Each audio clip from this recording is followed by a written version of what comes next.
Comment allez-vous les frolos? Est-ce que vous m'entendez bien? Est-ce que vous m'entendez? Tu entends bien? Ah ouais, alors, on t'entend pas encore parce que je suis encore sur l'écran d'attente. Oui, je parle à mon invité en même temps. Voilà. On est toujours aussi bien préparés. Vous m'entendez bien? C'est bon les frolos? Attends. Est-ce que c'est vraiment... Est-ce que j'ai vraiment les messages en direct sur ce putain de truc? Tu m'entends? C'est bon? Ok, nickel. Eh ben, vous va pouvoir passer dans le solo. Bonjour à tous et bienvenue pour ce nouvel épisode de Radio Dojo. Pour ce nouveau numéro de Radio Dojo. Radio Dojo, votre rendez-vous bimensuel un mercredi sur deux à 21h. Bon là, 21h15, comme vous savez, on a eu quelques petits retards. Bon, vous avez vu, je me suis raccourci les tifs et j'ai suivi quelques conseils parce qu'on m'avait dit à la dernière vidéo, bon, Taki, t'es bien gentil, hein, mais le coup du boire la bouteille au goulot comme un putain de poivre irlandais, c'est moyen quand même. Donc j'ai suivi votre conseil, je me suis pris du Pepsi Zero, c'est sans sucre, donc vous inquiétez pas, dans un verre. De l'association Kion. D'ailleurs, en ce moment, ils sont en campagne aussi. Donc, je fais la promotion de 2 campagnes pour le prix d'une. Vous verrez pour la deuxième. Voilà, ils sont un peu en galère. Donc, vous verrez sur mon Twitter. Je ferai la promo de leur campagne pour essayer d'avoir des fonds pour les aider à tenir, en quelque sorte. Parce que c'est un petit manga café biterrois qui essaie de tenir le coup. Et j'aimerais... Et on leur souhaite le meilleur. Hein. Mais bref, tout ça pour dire... On va pouvoir débuter le thème d'aujourd'hui. Alors, pour ceux qui s'en rappellent, nous avons reçu, au début de Radio Dojo, nous avons reçu Frédéric Livens, un auteur belge de tournée, gros nom du fantastique là-bas, pour nous parler un peu de la littérature de l'imaginaire en francophonie. Et s'il a parlé surtout fantastique et horreur, parce que c'était plus son domaine de prédilection, on n'avait pas tant que ça abordé le sujet de la fantasy dans la littérature francophone. Et alors...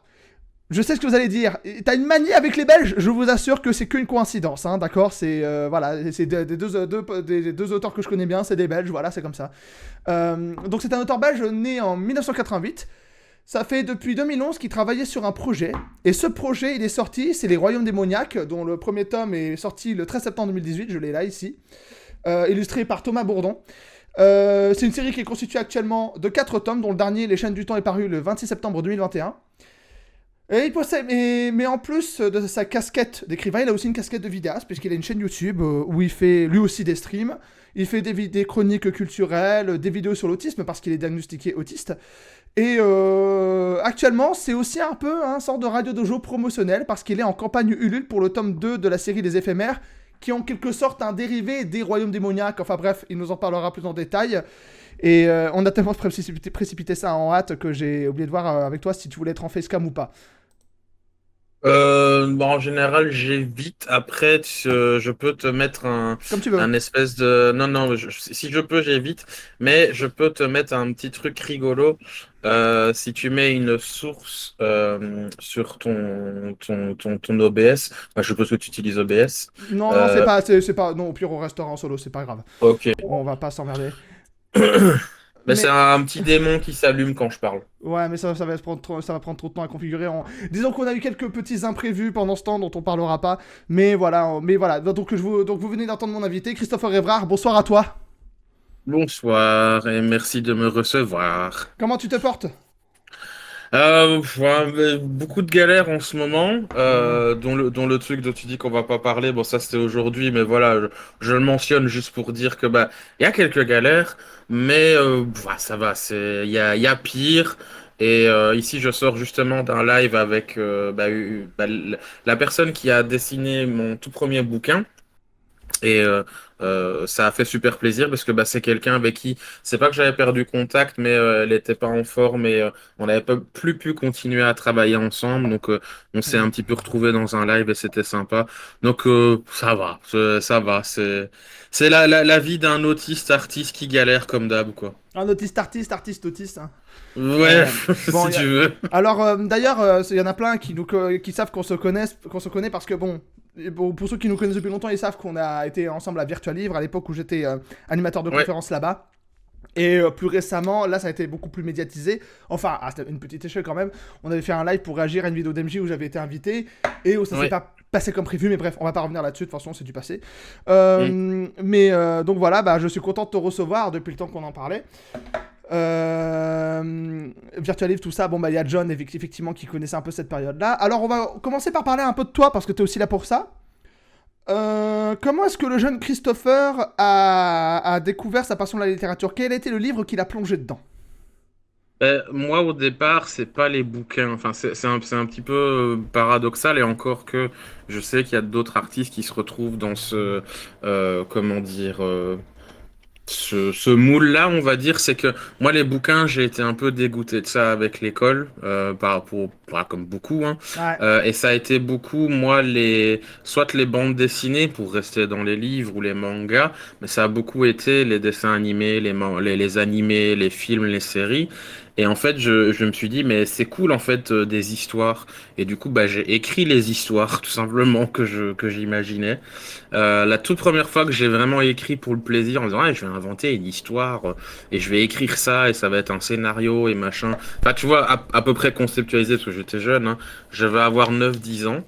Et puis le plaisir, il s'est passé un truc, je me souviens encore le moment où j'ai écrit cette histoire.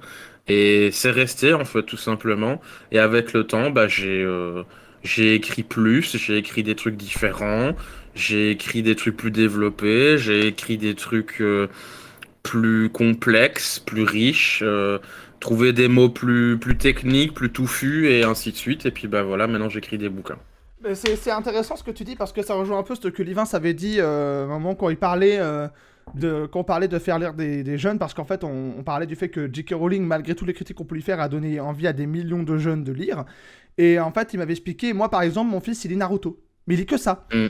et j'ai dit, ah ouais bon après ça reste qualitatif il fait déjà ça et puis surtout au moins il lit donc en fait, Ouais. même le manga commence à être reconnu comme une littérature à part entière, alors que certaines vieilles générations, pendant longtemps, le manga était vu comme une sous-culture. Hein. Sans parler du Mais, délire Club Do, tout ça, mais certains ont dit, ouais, mais c'est une sous-culture. Alors qu'aujourd'hui, ça commence à être vu comme de la littérature parmi d'autres, quoi.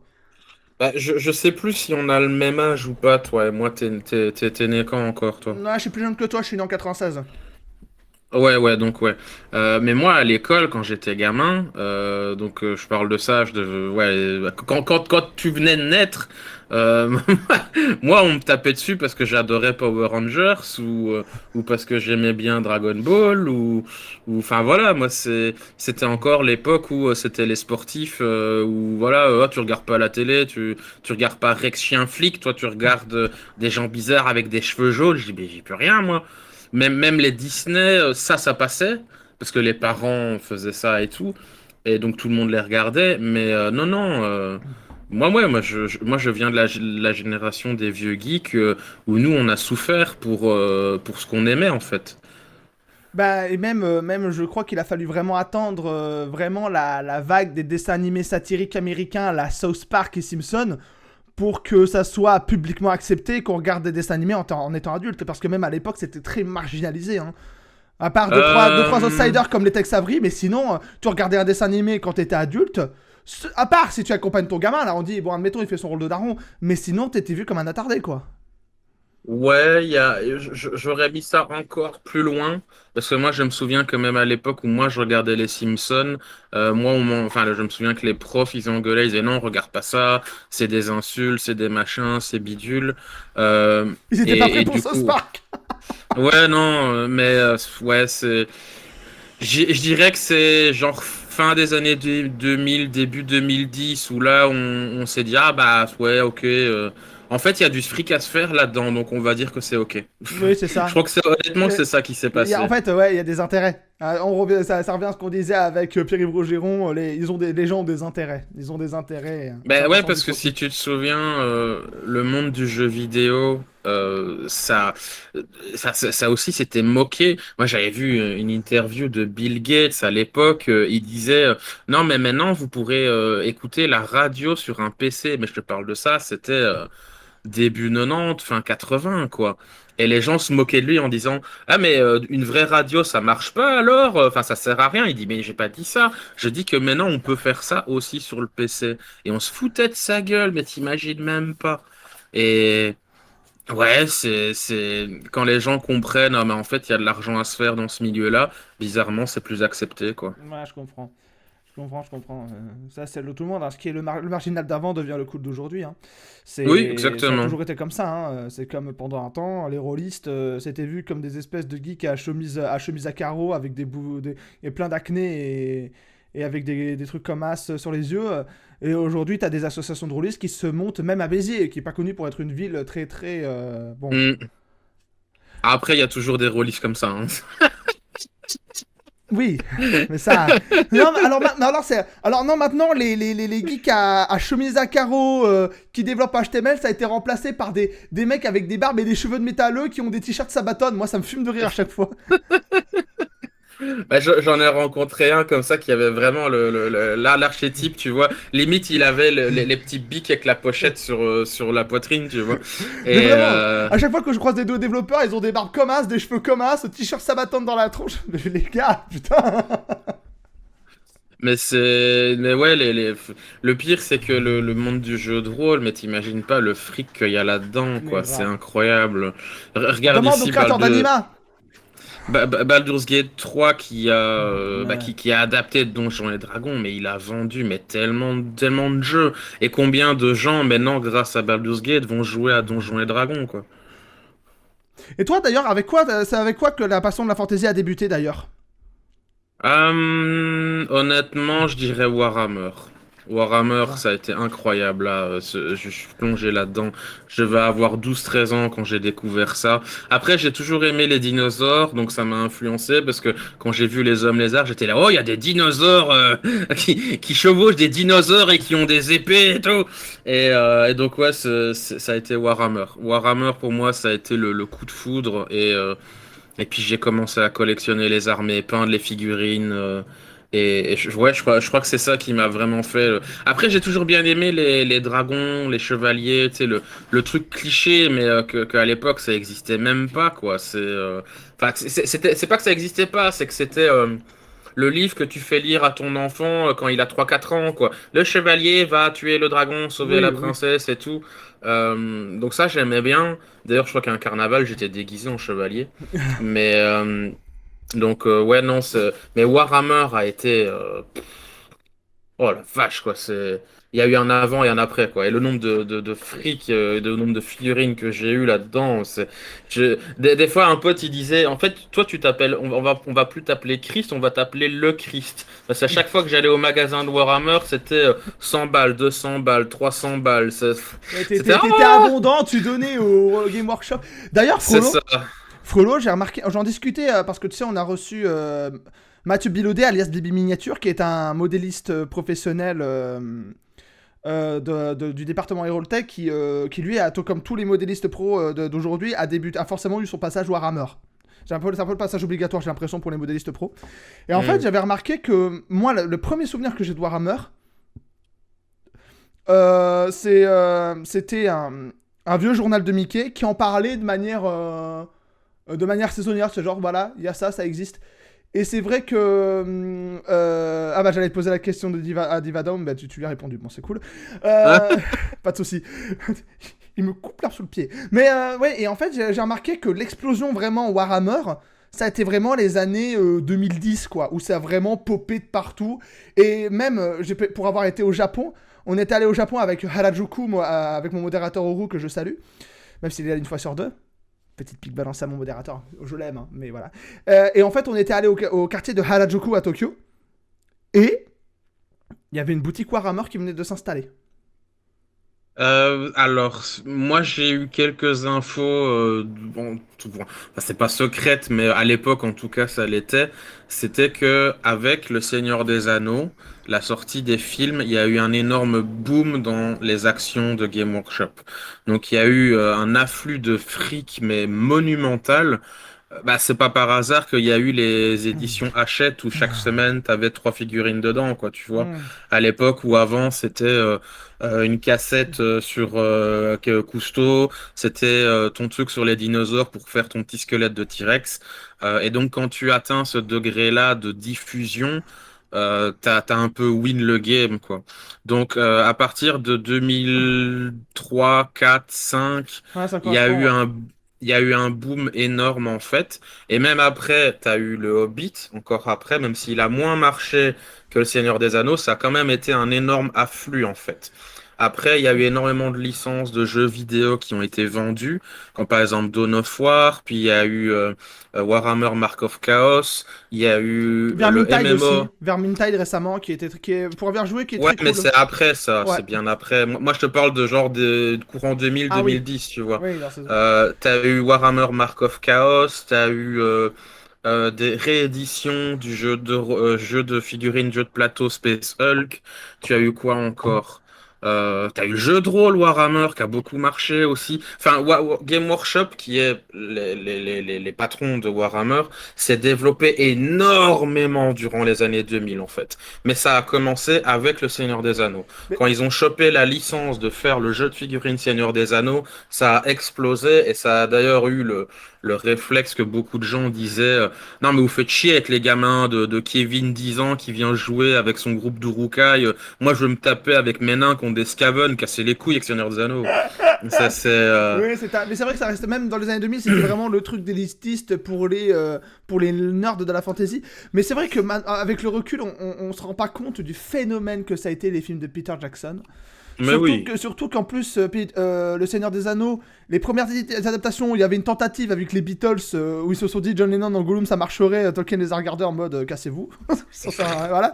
Et puis il y a eu le film en rotoscopie de Ralph Bakshi qui techniquement était intéressant mais qui a pas mal divisé. Et personne n'y croyait. Tout le monde s'est dit attendez vous allez adapter Seigneur des Anneaux en film et là tout le monde a commencé à avoir les pétoches en mode qu'est-ce que ça va donner. Ils ont annoncé Peter Jackson, les mecs ont commencé à se calmer et quand les films est sorti mais chaque année ils attendaient le nouveau film quoi. Moi je me rappelle mon frère il avait l'anneau l'espèce de goodies de l'anneau là en collection. Il attendait les films, c'était un truc de fou en fait. Hein. Au Kinépolis Et de Mulhouse, t'avais des grosses affiches comme As, c'était un truc de dingue. Hein. Et pour te dire, en fait, même les acteurs eux-mêmes, la moitié n'y croyaient pas. Je crois que les seuls qui y croyaient vraiment, t'avais Elijah Wood, qui lui était à fond dans le truc. Il a même envoyé, en fait, des scènes qu'il avait tournées avec ses copains en mode caméscope. Je crois que c'était même la scène où t'as le cavalier au-dessus de la souche d'arbre avec les hobbits en dessous. Il avait envoyé ça, en fait, à Peter Jackson en disant, prends-moi, s'il te plaît! Il y avait Christopher Lee qui était là. Il y a un film. Alors Tolkien lui-même m'a dit que j'étais dedans. Alors je serai dedans. Et donc il y avait ça. Et je crois que Viggo Mortensen aussi était motivé. Mais voilà, c'était. Il y en avait peut-être d'autres dans le tas, mais dans le cast principal, il y avait que eux. John de Machin Davy, j'oublie son nom complet, qui fait Gimli. En fait, on l'a forcé à aller au casting. Sinon, il voulait pas y aller. Il disait, mais ça va pas marcher ton truc, c'est de la merde. Enfin, c'est pas possible, c'est pas Mais adaptable. Et même attends, je termine. L'agent a dit, tu n'y vas pas, je bosse plus avec toi. bon, il a pas dû regretter cette menace, à mon avis. Non, non, mais Alors, Loni vient de bah préciser, voilà. Viggo Mortensen n'était pas trop emballé, c'était son fils qui l'a convaincu de le faire. Ah ben voilà, je m'en suis planté sur un ou Merci au deux, fils de Viggo mais Mortensen. mais ouais, voilà, il y avait beaucoup dedans qui n'y croyaient pas eux-mêmes en fait. C'est Et ça me rappelle, après on va revenir sur la question parce qu'on a un peu divergé, mais ça me rappelle, je regardais la biographie de Michel Ancel, et en fait il avait expliqué qu'à un moment Peter Jackson, il avait été déçu des jeux d'Electronic Arts, il joue à Hmm. Beyond Good and Evil premier du nom, il est comme un fou sur le jeu, et il appelle Ubisoft en mode, le mec qui a fait ce jeu, je le veux pour le jeu King Kong, je veux que ça soit lui qui le fasse. Donc Michel Ancel qui reçoit un appel en plein milieu de ses vacances en mode, bon bah tu vas écourter tes vacances, t'as un contrat de la part de Peter Jackson, t'as un jeu à faire. Bon, ok. Et C'est fou d'ailleurs parce que les jeux Electronic Arts, moi je les ai bien aimés. moi aussi, mais bon, lui il a pas aimé. Et du coup, il va. Et par contre, le jeu King Kong était pas mal à mes souvenirs. Et donc, il va à Nouvelle-Zélande, et c'est dingue à quel point Wellington, c'est vraiment le territoire du Seigneur des Anneaux. C'est-à-dire qu'en fait, tout le monde était lié de près ou de loin à Peter Jackson. À un moment, ils vont dans un bar, t'avais un poivreau qui disait Eh, ma femme, elle a été figurante dans le premier film. Ils vont voir un luthier et dit Ah, vous êtes des Français, vous faites quoi, Wellington, en tant que Français et tout Bah, on passe avec Peter Jackson. Ah, bah, justement, j'avais rendez-vous avec lui là, demain. Tous, ils étaient liés de près ou de loin à Peter Jackson.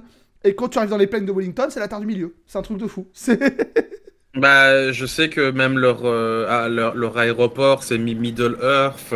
Le set du Hobbiton, il est toujours rempli. Enfin, voilà. Sinon aussi, désolé, j'avais oublié que t'avais du mal quand on te coupe la parole, donc pardon. Non, non, mais là, là, on a beaucoup divergé. Puis c'est vrai que Radio Dojo, on laisse la parole à l'invité. Donc là, on s'en fout. Ouais, mais je sais que t'aimes pas, et ça fait longtemps qu'on n'a plus parlé, alors je dois reprendre le réflexe de laisse-le parler, sinon il va péter un câble. C'est ça. Non, mais y a pas de souci. Du coup, on va se recentrer parce que toi comme moi, on a beaucoup divergé. Donc, t'as décidé d'écrire, donc je le remontre à la cam, Les Royaumes démoniaques en indépendant. T'as fait Ouais. 4 bouquins, bon j'ai que les 3 premiers, c'est pour ça que je monte pas le quatrième, parce que le quatrième je l'ai pas encore. Tu as... Mais donne-moi du fric! Hein. Donne-moi du fric! Je me fais racketter dans ma propre émission, t'es fou toi. Non, non, mais tu as décidé de le faire en indépendant. Première question qui me vient, c'est que il y a pas que la grosse édition à la Gallimard, Hachette et autres et consortes et l'indépendant, il y a aussi les petites maisons d'édition. Qu'est-ce qui a Ouais. fait que tu as voulu te lancer cavalier seul plutôt que tenter ta chance dans une petite maison d'édition où du coup tu aurais pu déléguer par exemple certaines tâches à d'autres gens pour éviter d'être tout seul enfin même si t'es pas tout seul, tu bosses avec pas mal de personnes dont ton illustrateur. Qu'est-ce qui a fait, pourquoi t'as voulu aller faire cavalier seul? Ben, en fait, parce que j'ai essayé d'aller dans les maisons d'édition, que ce soit les grandes, les petites, il y en a plein. Enfin, alors, j'ai pas envoyé ça à 46 millions Oui. de maisons d'édition, mais de mémoire, je crois que j'en ai essayé une quinzaine de maisons. Et de toute taille, des petites, des grandes, même des ceux qui venaient d'ouvrir et faisaient que des e-books, des super géantes genre Fleuve Édition, Brajlon, enfin voilà, j'ai fait vraiment de toute taille, même des trucs de la région de Belgique. Des trucs que même j'ai été voir l'éditeur et des choses comme ça. Donc j'ai essayé. Je dis pas que Oui. j'aurais pu faire plus, sûrement. Mais à un moment donné, j'ai fait. Ils m'envoient tous me faire foutre, Oui. ou ils me répondent pas, ou carrément ils sont insultants et ils me manquent de respect. Je vais pas développer parce que j'ai déjà assez d'emmerdes dans certaines histoires. Et je parle pas du truc récent, je parle d'autres machins. Non, non, mais... Euh, donc non, j'ai dit ouais mais c'est bon, niquez-vous, je vais en auto-édition. Et c'est même pas, tu vois, comment dire, si je voulais vraiment avoir, comme tu dis, le confort d'avoir une équipe avec moi qui gère et qui, bah, en plus finance, parce qu'il faut pas oublier ça, c'est une question de fric aussi, hein. Oui. Un bouquin, c'est pas gratuit, hein. C'est genre, enfin, les bouquins comme moi je fais qui sont illustrés, c'est-à-dire que dans chaque bouquin, toutes les 20-30 pages à peu près, t'as des dessins noirs et blancs, qui sont, je trouve, quand même de plutôt bonne qualité, voire excellente Non, non, qualité. mais... Ça coûte du pognon, c'est genre 3 000 à 4 000 balles. Ah ouais. C'est du pognon. Donc, quand t'as une maison d'édition qui dit, bah écoute, nous on l'avance, ça fait du bien. Des bouquins comment dire, que tu vends en convention quand tu es auto-édité, c'est toi qui dois payer le stand d'une maison d'édition et ils t'avancent, ils t'invitent, ils disent, on Ouais. t'a trouvé une place là-bas, vas-y. Ok, t'as rien à payer, t'as juste à te démerder à aller là-bas. Même le stock, tu vois, ils te l'envoient, t'as rien à payer. C'est ça le principe d'une maison d'édition, c'est que c'est à compte d'éditeur. Enfin, t'as des maisons d'édition à compte d'auteur, mais ça c'est de l'arnaque, n'y allez jamais. Donc ouais, c'est... Disons que j'ai fait ce que certains appellent la voie de garage. Ce que moi je dirais plutôt, c'est qu'à un moment donné, c'était soit je continue à m'évertuer à essayer de trouver une maison d'édition pendant peut-être des années sans qu'il y ait rien qui sorte, sans aucune garantie que je trouve une maison d'édition derrière, hein, parce que des fois tu peux errer pendant des années comme ça, il se passe rien. Ou alors je prends mes petits bras, je me démerde et ça sort, mais si ça se casse la gueule, bah ça se casse la gueule, mais au moins ils seront sortis. Donc j'ai fait ce choix-là, Hmm. et honnêtement je ne regrette rien, je trouve même que c'est mieux parce que j'ai total contrôle sur les choses. j'ai pas de petit pouce-crayon de merde qui va dire non, mais il faut que tu fusionnes des personnages, non, mais la couverture ça marche pas, et nous on voudrait faire un truc uniforme avec les autres collections, machin, ou cette scène-là elle est trop violente, la mets pas, ou alors ouais, mais non, là tu vois, il manque de personnages féminins forts, il faudrait que ce perso ça soit une gonzesse et elle gagne le combat parce que bidule, je suis là. Niquez-vous, c'est mon histoire, pas la Hmm. vôtre. On n'est jamais mieux servi que par soi-même, en quelque sorte. Globalement, ouais. Euh, Ça évite aussi énormément de problèmes, notamment pour les personnes autistes comme toi et moi, parce que quand tu es dans une maison d'édition, tu vas demander un truc à la con. Je sais pas moi, tu demandes, je sais pas, un petit dessin ou un symbole spécial pour faire le numéro des pages. Tu vois, une police d'écriture, voilà, une police d'écriture. Tu es là, le bouquin il est fini, mais il y a un connard qui a oublié de mettre la police d'écriture que j'ai demandé. Tu envoies le message à ton manager ou ton référent ou ton responsable et machin, t'attends un jour, 2 jours, 3 jours, une semaine, 2 semaines. T'es là, hé, j'ai pas de nouvelles. Ah oui, mais j'ai oublié, j'étais en vacances et puis y a machin qui est tombé enceinte et tout, je fais la demande. T'attends un jour, 2 jours, 3 jours, 4 jours. Ouais, mais maintenant c'est lui qui est parti et c'est lui qui a les fichiers, il a pas pris le PC. Tu vois les conneries? Pour une putain de police d'écriture de mes couilles. Après, moi, après, je pense que c'est un peu une loterie pour les petites maisons d'édition. Moi, si je peux parler pour ma paroisse, je pense que mon éditeur m'en voudra pas si j'en parle. Moi, bah, du coup, pour ceux qui savent, j'ai écrit un roman court qui va être édité en petite maison d'édition parce que j'ai pas honte de dire que sur certains points, je dois être aidé.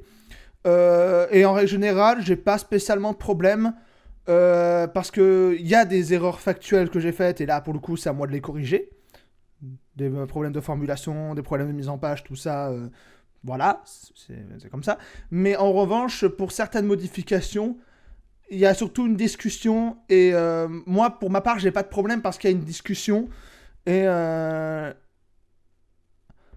peu comme une nouvelle, ou c'est particulier. Mais bref, de toute façon, on n'est pas là pour parler de ça, mais en gros, voilà, moi, pour le coup, j'ai pas de problème particulier, donc je pense qu'en fait, on est un peu, c'est un peu une loterie pour les maisons d'édition, c'est un peu une loterie. Et bon, je pense que toi, t'as pas eu de chance avec certaines petites maisons d'édition que t'as eu. Mais après, en fait, il n'y a pas de bon ou de mauvais choix. On en parlait avec Christelle Dabos, qui elle est éditée dans une grosse maison d'édition. Quand on en parle avec elle, elle a pas Dabos, spécialement. c'est passe-miroir. Exact. Ok. Elle a pas spécialement de problème quand on lui en parle. Donc, voilà. En même temps, elle rapporte du fric, donc elle a probablement aussi quand même je vais pas dire un traitement préférentiel, mais c'est-à-dire que tu vas pas emmerder une de tes poules aux œufs d'or, quoi. Peut-être, je sais pas. Là, pour le coup, j'en sais pas grand-chose. Mm. C'est vrai qu'on peut être surpris, mais bon. Mm. Par contre, je précise un truc, c'est que moi, j'ai pas vécu ça, hein, l'exemple que j'ai dit pour la police. C'est un exemple, et ce que je voulais dire par là, c'était que tu dois systématiquement dépendre des autres et passer par des intermédiaires, et tu as toujours un espèce de middleman quelque part, et tu dois envoyer un message à quelqu'un qui doit renvoyer un message à quelqu'un d'autre, et ainsi de suite. Et du coup, moi, enfin, je sais Mais pas toi, mais t'as eu des gens qui ont fait intermédiaire. Enfin, non, non, non, tu connais des gens qui ont vécu ça, des mauvaises expériences en petite maison d'édition. oui, bien sûr, bien sûr. Ah, d'accord, donc ouais, tu rapportes les expériences à eux, d'accord. Oui, Oui. et je vois C'est pour aussi préciser comment fonctionne. parce qu'il y a des gens qui vont se dire, bah attends, il raconte ça alors qu'il a pas été en petite maison d'édition. En fait, tu relais des expériences que des confrères à toi ont eu.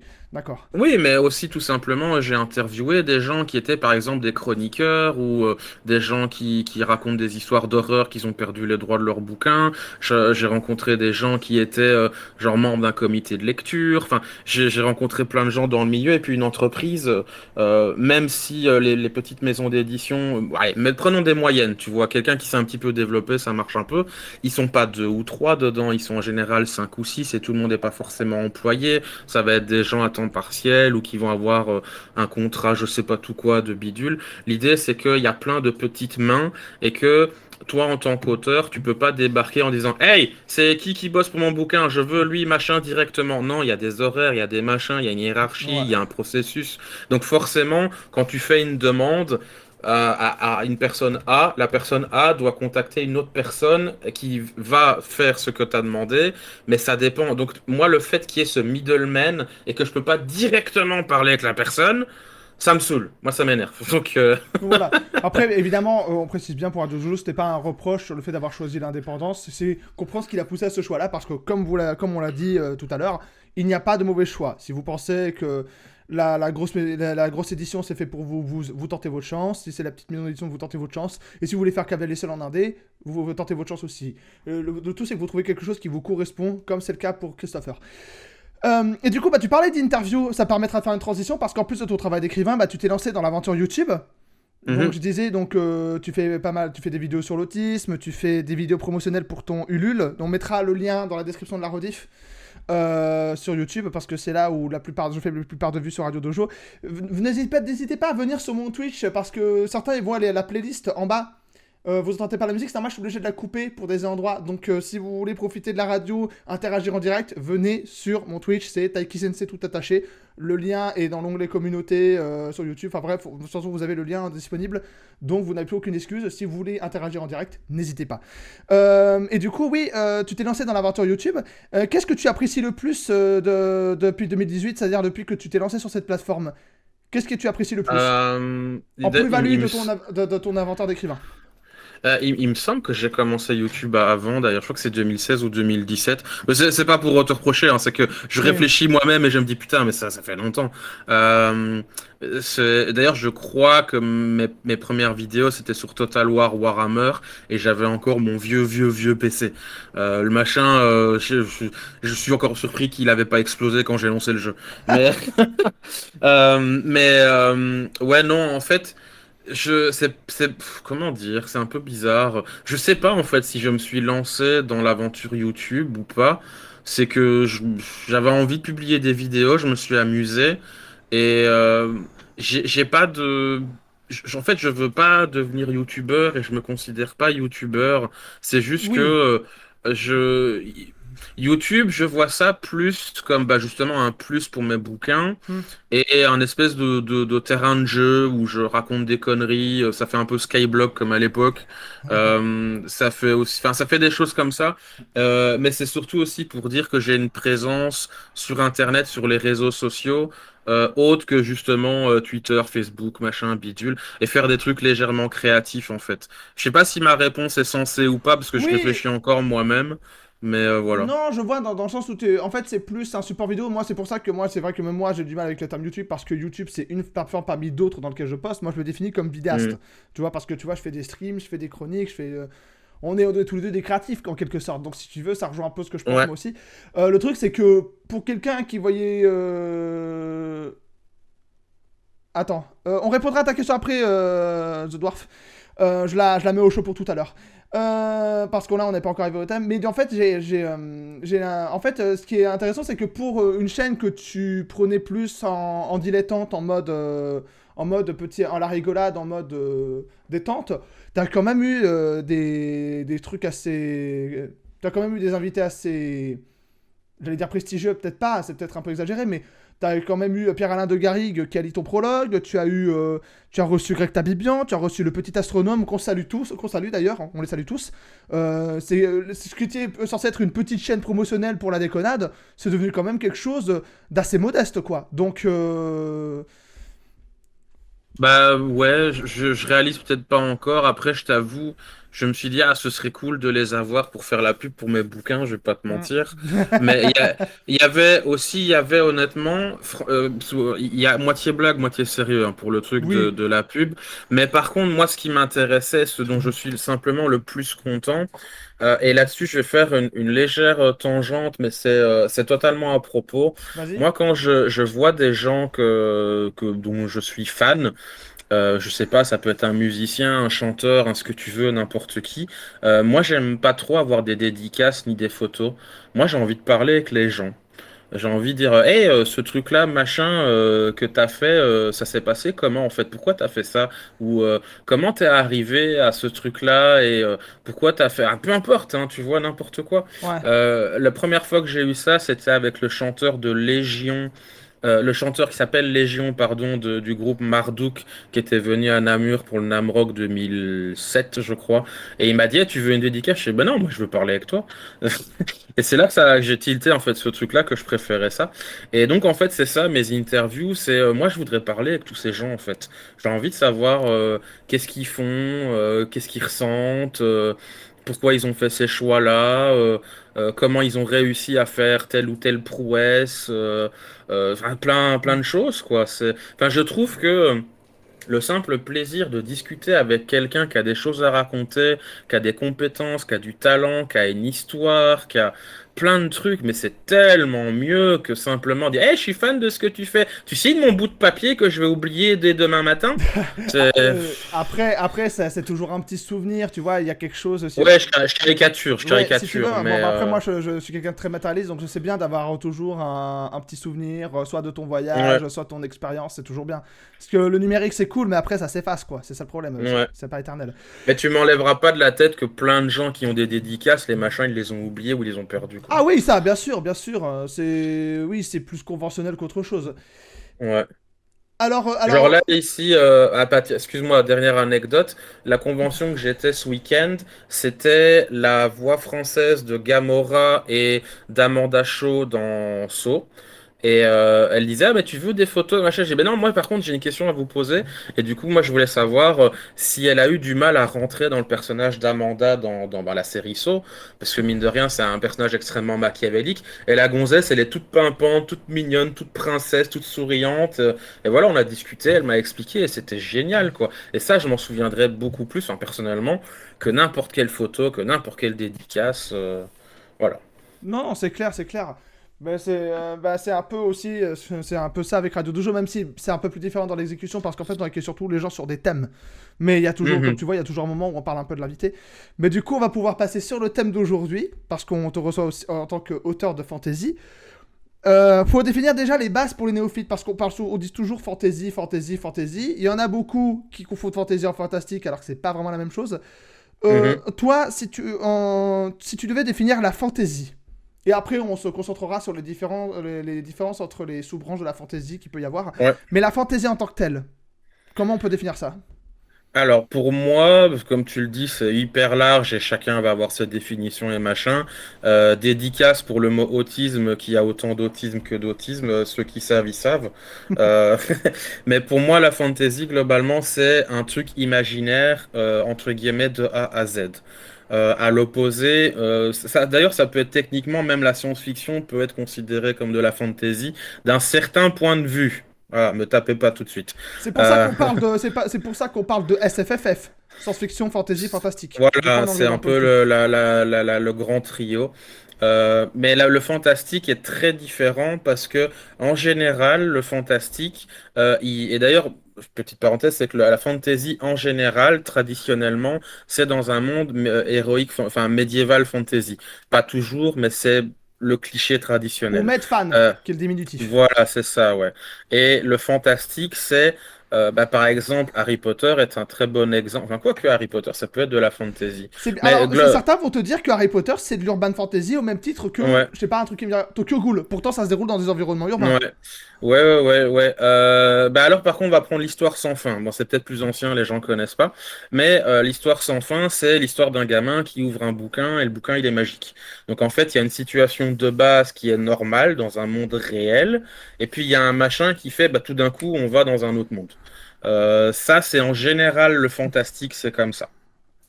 On appelle ça l'élément perturbateur qui arrive et qui change le setting et bla bla bla bla L'élément bla. perturbateur selon le monomythe de Joseph Campbell. Entre autres, ouais.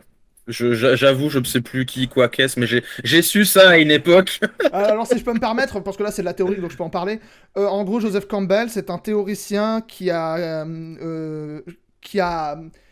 C'est lui théorisé. le mythe du héros. C'est le héros mille et un visages, exactement. Donc, situation initiale, élément perturbateur, péripétie, point de non-retour, élément de résolution, situation finale. Enfin, c'est un peu plus développé que ça, là, je résume grossièrement. Tapez Joseph Ouais. Campbell, héros mille et un visages, et vous aurez tout le schéma du monomythe de Campbell, c'est très intéressant. Ouais, il fait partie. Je crois qu'il y en a deux ou trois comme lui qui ont fait en fait les grands, on va dire règles, même si c'est pas vraiment le meilleur mot du monde, mais on s'est compris comment écrire un récit en fait. Voilà. Et en fait, il y a beaucoup de récits très cultes, comme Harry Potter, qui héritent beaucoup du monomythe de Campbell. Hmm. Non, confond pas le monomythe de Campbell et le principe du schéma narratif. Hop. Du coup, tu peux rectifier, John. C'est vrai que on a tendance à confondre un peu les deux. Bref, bah, pendant que John répond, du coup, qu'est-ce qui différencie les sous-branches de la fantasy? Parce qu'il y en a plusieurs, donc on a vu Medieval Fantasy, donc Medfan, il y a l'Heroic Fantasy, la Fantasy épique, la Light Fantasy, la Dark Fantasy, l'Urban Fantasy. Qu'est-ce qui distingue les deux? Il y a la Fantasy orientale, bon là je pense que le nom veut tout dire. Comment, Ils ont tous les yeux bridés, c'est ça? oriental comme orientalisme? Non, mais en fait, c'est toute une. En général, c'est soit une question de setting, donc setting, c'est l'environnement, bah, comme oriental ou ce que tu veux. Tu as, bah, par exemple, Harry Potter, ça va être l'urban parce que en général, c'est plutôt voilà dans les rues, dans une ville. Après, voilà, c'est des exemples, mais tu as plein de trucs différents. Si vous connaissez un peu le monde du rock ou du métal, vous voyez tous les 36 millions de genres. Et une fois sur deux, les gens sont pas d'accord et ils se battent. Non, ça c'est du black. Non, mais ça c'est du def parce qu'à la base c'était ça et machin. Je plaide coupable, j'arrête pas de m'engueuler avec des mecs qui arrêtent pas de dire que System of a Down est du new metal, je dis non, c'est de l'alternatif. Ah bah Alternatif. tu vois, ouais, pareil. Pour moi, système c'est du néo. Et je vois que là t'écoutes, il y a Slipknot qui passe. Bah tu vois, Slipknot au départ c'était du def, tu vois, alors que maintenant c'est du C'est... néo hardcore. Enfin, Le c'est. premier album, c'est quand même Ah. très typé néo, c'est produit par Hans Robinson quand même, hein. Ah bah voilà, ça y est, ça commence. Vous voyez, qu'est-ce que je disais? Mais tu disais dans ton pavé qu'on avait des désaccords, voilà, ça fait partie. Ouais, ouais. Ouais, je suis content que tu l'aies lu d'ailleurs, parce que je me disais, est-ce qu'il le verra ou pas? J'avais pas envie de. Enfin, bref. Non, Mais, non, mais enfin, j'ai essayé de survoler en filigrane parce que je t'avoue que je suis un peu en dehors de toutes ces conneries. Mais j'ai vu qu'il y très avait un bien. moment où on m'avait dit justement qu'il y avait un moment où tu m'abordais et je voulais voir le passage en question et je me suis dit, oh, ok, tranquille. Non, non, non, bah, je le répète pour ceux qui savent, on a des désaccords, des fois des désaccords forts. Il y a eu des prises de tête, ou en tout cas, il y a des, comment dire, des connaissances que toi tu connais, que j'ai eu des prises de bec avec, ou même des très gros désaccords. Mais moi, j'ai jamais rien à te reprocher. Juste des fois, j'ai envie de te baffer, mais dans les débats et les dialogues d'idées, c'est pas la personne. Sinon, non, pour moi, t'as toujours été réglo, donc voilà, je te Ouais. suce la bite, profites-en. Euh, pour revenir Alors à juste, la. juste, je me permets juste parce qu'il y a John qui précise, le monomythe, c'est la théorie qui dit qu'une bonne partie des histoires suit un schéma similaire. Ah oui, d'accord, donc moi je défends justement ce monomythe. Et celle de la quête du héros. Et après, il y a, du coup, comme tu avais dit, John, je remonte un peu, ouais, et le principe du schéma narratif. Donc voilà, il y a le schéma narratif et le monomythe, c'est-à-dire, on dit, voilà, la plupart des récits reprennent ce schéma narratif. D'accord. Merci pour la précision, John. Tu peux continuer, Christopher, excuse-moi. Ça va? Non, mais sinon, je vous laisse. Je troll. Non, mais ouais, pour revenir sur le truc du schéma des styles et tout ça, c'est une question de setting, c'est une question de où se passe le truc. Alors, ça peut être aussi le ton. J'ai vu par exemple quelqu'un qui parlait dans le chat de Grimdark. Grimdark, c'est un espèce de sous-genre qui est sorti il y a pas si longtemps, et d'ailleurs en grande partie grâce à Warhammer. D'ailleurs, pas que, mais ça a été fortement influencé. La vérité, c'est même, il me semble, hein, de mémoire que je me trompe pas, c'est le cycle d'Elric et la BD Requiem qui ont mis le côté grimdark, c'est-à-dire que c'est plus dark que dark. Oui, Euh, le méchant, souvent ceux qui résument le cycle d'Elric, ils disent, pour une fois, le méchant est le héros. c'est-à-dire que Elric, déjà, il y a tout ce truc-là, parce que bah, c'est en fait. Enfin, petite parenthèse sur le cycle d'Elric rapidement, c'est une base Elric incroyable que moi-même, j'ai même pas lu. En fait, j'ai lu des wikis. Parce que tout lire Elric, c'est bon. Et j'ai pas le fric non plus. Donc, j'ai lu T'imagines, des c'est wikis. comme dire, faut lire tout d'une. Mec, entre les romans de l'auteur principal et celui de son fils, j'ai pas le temps. Ouais, après, c'est des trésors. Hein. S'il y a moyen, faites-le. Mais voilà, il y a des choses. Des fois, faut faire des choix dans la vie. Ou Mais le regardez le cycle documentaire d'Elric. sur le film de Jodorowsky, qui ne sortira jamais. Chialez les mecs. Donc vas-y. Sur Elric, en fait, c'est la base en fait de la fantasy moderne. C'est-à-dire que la base de la fantasy, c'est le Seigneur des Anneaux. C'est pratiquement lui qui a tout inventé parce qu'avant ça, c'était les mythes et légendes des mythologies des peuples. Donc les Celtes, les Vikings, tout ce que tu veux. Après, avant ça, tu as eu aussi les trucs de légende, genre Homère, les trucs gréco-romains et blablabla. Mais sinon, à part ça, c'est Tolkien. Après, tu as eu le cycle d'Elric avec Moorcock parce que le cycle d'Elric, en fait, il fait la jonction entre Le Seigneur des Anneaux et toute la mythologie de Tolkien, et la fantasy moderne. Par exemple, les orques verts, ça c'était pas comme ça avant. La rivalité entre les nains et les elfes, ça aussi c'était pas forcément le cas avant. Enfin, il y avait ça, mais c'était pas systématique, c'était pas un cliché.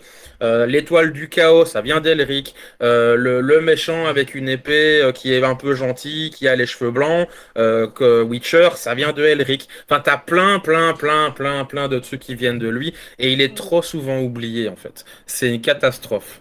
Donc il faut connaître au moins Elric, ne serait-ce que le nom et le principe, et se rendre compte que Warhammer a pompé plein de trucs d'Elric, Warcraft a pompé des trucs de Warhammer, Witcher a pompé des trucs d'Elric. Donc en fait, Elric, c'est, je veux dire, si on n'avait pas eu Elric, la fantasy moderne telle qu'on la connaît, elle n'existerait même pas peut-être en fait. C'est vrai qu'il est cité à côté des gros noms de la fantasy contemporaine avec Tolkien et dans une part moindre Conan le Barbare. Mais j'ai même envie d'aller plus loin. Tu parlais des contes antiques qui ont inspiré la fantasy moderne, et tu parlais Ouais, notamment des contes nordiques et celtes. Il y a ben, évidemment Beowulf, c'est le premier nom qui nous vient à l'esprit, mais ouais, qui est surtout, un poème nordique, ouais. ouais, et surtout, on en parle très peu de celui-là, alors que pourtant, qu'est-ce qu'il a influencé? Parce que quand on parle des Seigneurs des Anneaux, on parle de l'anneau maudit, on parle du Nibelungen, le mythe des Ouais, Nibelungen, avec Siegfried et Brumhild, qui a ouais. même inspiré Tarantino, Django Unchained, pour ceux qui savent. On avait justement, à l'époque de Virtual Live, on avait reçu Steffi Wolf, l'autrice Steffi Wolf, qui avait fait un bouquin basé sur les Nibelungen, parce que c'était un peu son domaine d'expertise. Donc voilà, quoi. Ouais, et puis bah mine de rien, l'anneau des Nibelungen, c'est aussi la pièce de Mozart, hein. C'est Mozart. Non, attends, c'est Mozart ou Wagner? Je confonds les deux à chaque fois là-dessus. Je crois Je que crois c'est que c'est Wagner, Wagner. je crois que c'est Wagner, Ouais, il je me crois que c'est Wagner. Oui, parce que Non, Mozart, c'était c'est un Don Allemand. Giovanni, mais c'était autre chose. Mais bref. Ouais, non, mais j'ai tendance à confondre les deux là-dessus. Mais oui, c'est Wagner parce que c'est un Allemand et donc forcément c'est une légende D'ailleurs, il y en a. nordique. D'ailleurs, certains théories sur le fait que l'ignominie, pour ne pas dire. Parce que j'ai pas envie de me faire niquer mon Twitch, mais l'ignominie a un peu récupéré cette part-là de Wagner aussi, dans une part moindre. Hmm. Opéra de Eh 14 bien, heures, oui. Steffi Wolf en avait parlé de ça, qu'il y avait un énorme opéra qui avait été fait. Il y avait un théâtre spécialement pour ça qui avait été fait pour ça. C'était un truc de fou à l'époque, les Nibelungen, hein. ouais, et d'ailleurs, hein, bon, c'est beaucoup plus moderne ça, mais franchement, tout le principe des légendes nordiques et l'anneau de Nibelungen, c'est le cœur de Chevalier du Zodiaque avec l'arc des chevaliers vikings, tu vois. Ça, c'est énorme, quoi. C'est littéralement l'anneau de Nibelungen qui fait le cœur de l'histoire, tu vois. C'est pas étonnant que ça soit Tolkien, vu que Tolkien en bon britannique, il faut savoir que les Britanniques ont comme adjugant culturel les peuples du Nord, les peuples Mm. scandinaves d'époque. Donc forcément, voilà, ils ont eu que ça comme adjugant culturel, forcément, du coup, ça a impacté les Beowulf et consortes. Du coup, ouais, bon, la question, les différences entre les différentes sous-branches de la fantasy, on peut résumer par c'est plus compliqué que ça, et ça fait encore débat aujourd'hui, quoi, en quelque Ouais, sorte. mais c'est souvent ouais, je suis totalement parti en live, désolé. Mais en fait, tu peux résumer ça avec deux critères, c'est le setting, donc l'environnement, Mm. et la narration. Après, il y a une sous-catégorie du premier élément quand je dis le setting, et c'est ce qu'on appelle la high fantasy et la low fantasy. Mm. Ça, en général, c'est le dosage de la magie dans ton univers. Par exemple, Game of Thrones, c'est très low fantasy. Il y a très peu de magie en général. Bon, il y a les dragons, mais ils sont traités comme c'est des chevaux quasiment, c'est des Ouais. animaux, tu vois.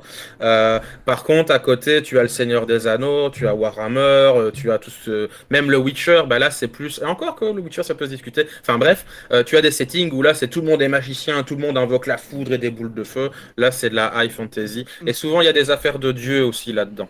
Euh, Donc voilà, setting et ton, l'ambiance, quoi. D'ailleurs, même Game of Thrones, ça fait débat parce que certains fans de fantasy vont dire le côté fantasy est très minime. Je connais pas mal de gens dans mon entourage qui disent ça. Mais par exemple, Pierre Broulet, qu'on a reçu pour la toute première de Radio Dojo, il nous avait dit mais ce qui est intéressant dans Game of Thrones, c'est pas tant le côté fantasy que les personnages. Bah oui, en fait, c'est tout un jeu de politique, de pouvoir. C'est un peu, enfin, comment C'est expliquer un peu ça? le Dune, c'est un peu le Dune de la fantasy en fait, maintenant qu'on y pense. Alors, moi, je dirais pas ça comme ça parce que moi, je suis pas fan, mais bon, je suis biaisé dans mon argument. Par contre, ce que je reconnais totalement à George R. R. Martin, c'est que il a un don pour faire des, comment dire? c'est pas tout de créer des bons personnages quand tu fais une histoire. Le tout, c'est de créer des interactions entre les Hmm. personnages. Et même si moi, je n'ai pas accroché à Game of Thrones et c'est pas mon truc, il a quand même fait des trucs incroyables. Et c'est notamment en général les personnages secondaires ou tertiaires. Par exemple, comment il s'appelle encore celui-là? Littlefinger et l'autre, le nuque, là, crâne rasé, je sais plus le nom. Euh, Sûrement que des gens dans le chat vont m'en s'en Ouais. souvenir. Mais tu as des dialogues entre ces deux-là qui sont incroyables. Genre, je me souviens, c'est un dialogue sur le chaos. Il y en a un, il dit, ah, le chaos, c'est ça. Et je crois que c'est le crâne chauve qui dit ça, justement. Parce qu'ils sont tous les deux en train de s'opposer et ils essayent de gagner, mais en utilisant les autres comme pièces d'échec, en fait. Te dire, je fais ça, donc comme ça, et du coup, moi, je vais contrôler lui qui aura le pouvoir, et donc, en fait, c'est moi le boss. Ouais.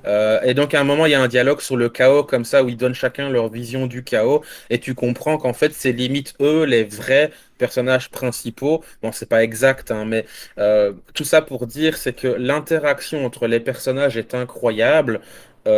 Et notamment via les dialogues. Et c'est ça, je trouve, le talent de George R.R. Martin, c'est en effet, comme tu dis, les personnages, mais la façon dont ils interagissent entre eux.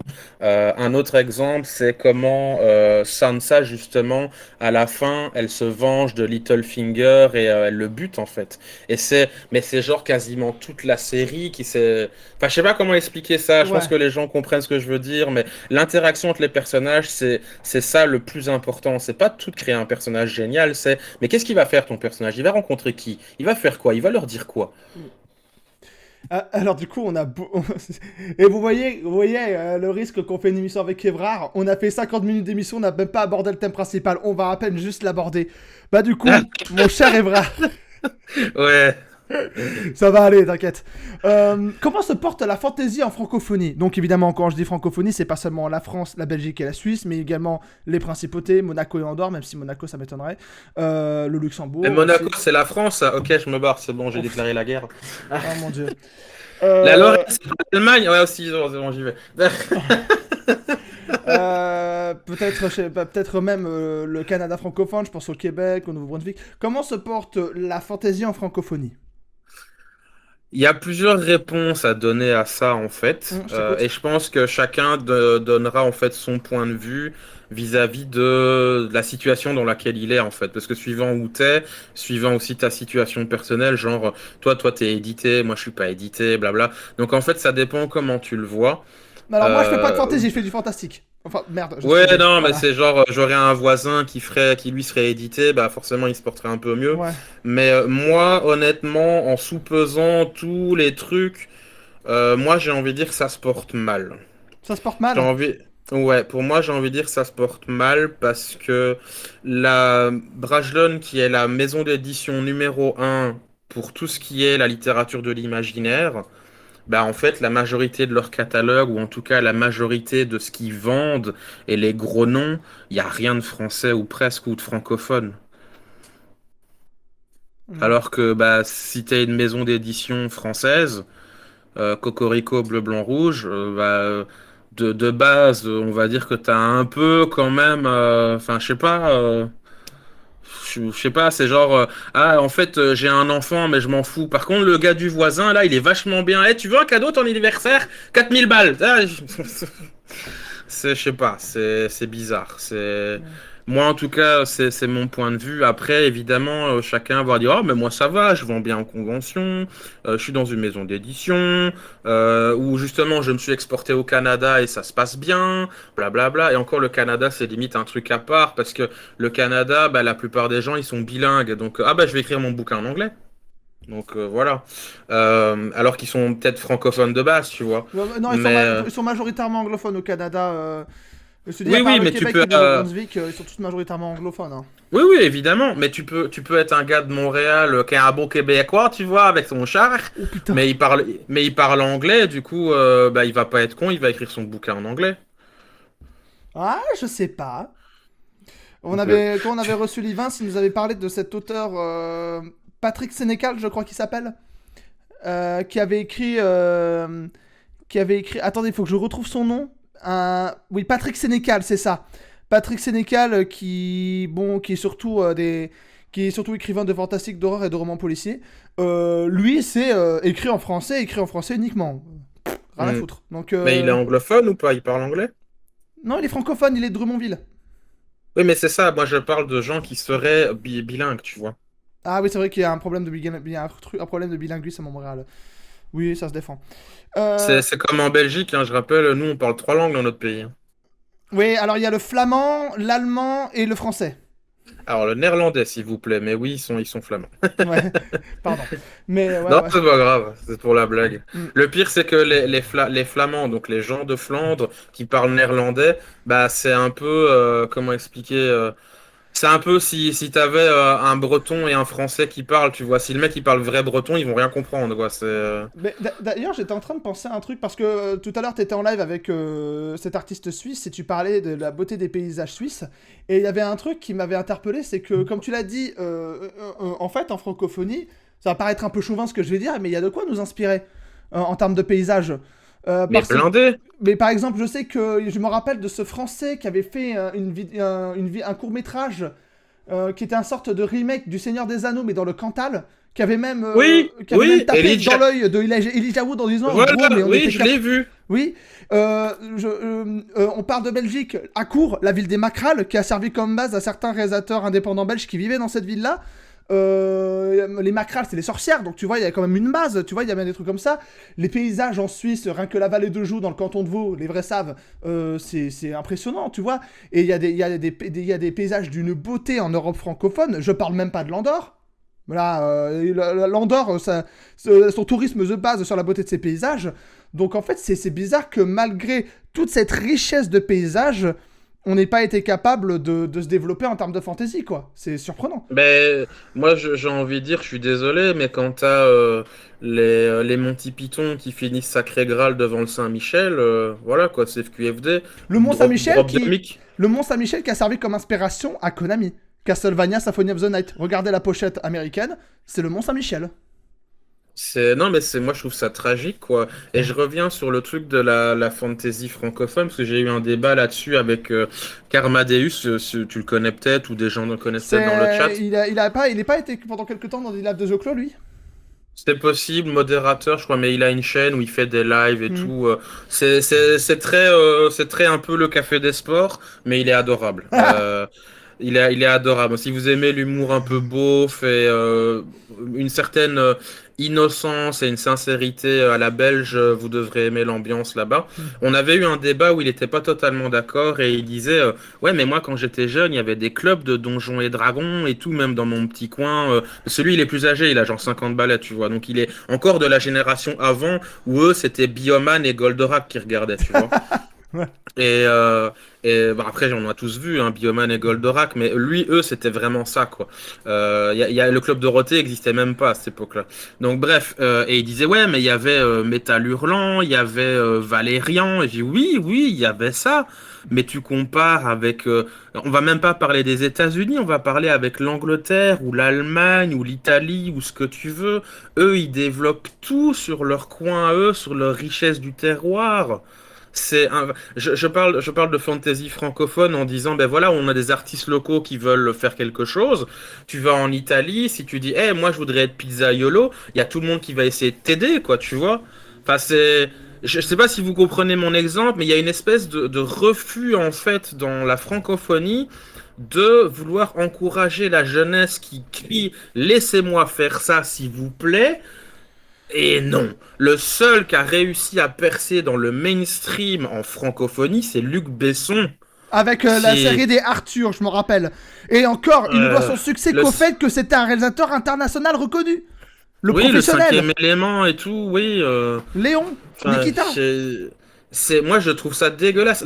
La seule maison d'édition, boîte qui fait du 100%, enfin qui essaye de faire et encore, essaye ou réussit, je sais pas.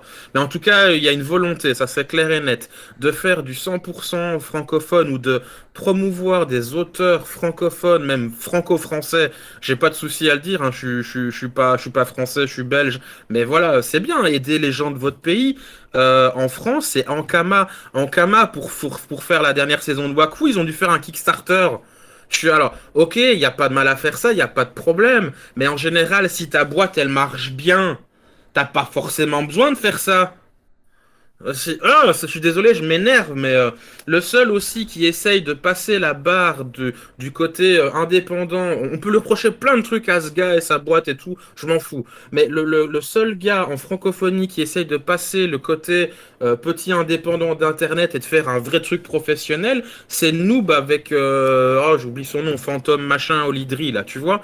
Et il Ouais. marche plutôt bien parce qu'à chaque fois, c'est clean, professionnel et machin. Je parle pas des dramas, je parle pas de ce que tu veux, je parle de les gens, vous nous filez du fric, on vous file ce qui est mis sur le papier. Ok, ok, tout est réglo, bisous, bisous, à la prochaine. Et ça marche, mais il y a quoi? Il y a 3 5 personnes sur un pays de 60 millions?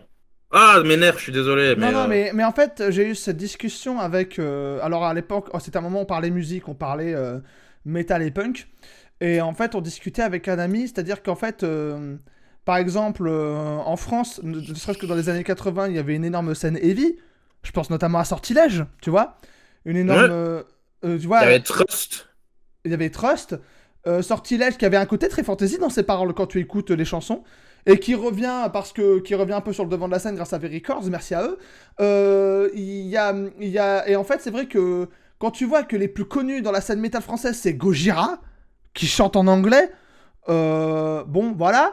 Et si tu veux, donc à part les Et Duplantis, c'est le seul qui a réussi à aller à l'international quasiment, hein. oui, oui, c'est. Ouais, et quelques groupes francophones qui ont compris que fallait pas avoir honte de chanter français, je pense à Smash Hit. Et encore Smash Hit, c'est surtout dans les pays de l'Est. Et par exemple, j'étais un moment sur la chaîne de la Taverne de Lug. Et en fait, à un moment, je discutais avec un mec qui était un gros fan de punk. Et il avait expliqué, c'est simple, il parlait d'un groupe de punk, je sais plus le nom, et au pire il rectifiera un commentaire, mais en gros il avait expliqué, ce groupe est allé en Espagne, ça le comble. Il est allé dans d'autres pays, ça le comble. Portugal, ça le comble. Angleterre, ça le comble. Pays de l'Est, ça le comble. France, que dalle. La scène est à peine remplie.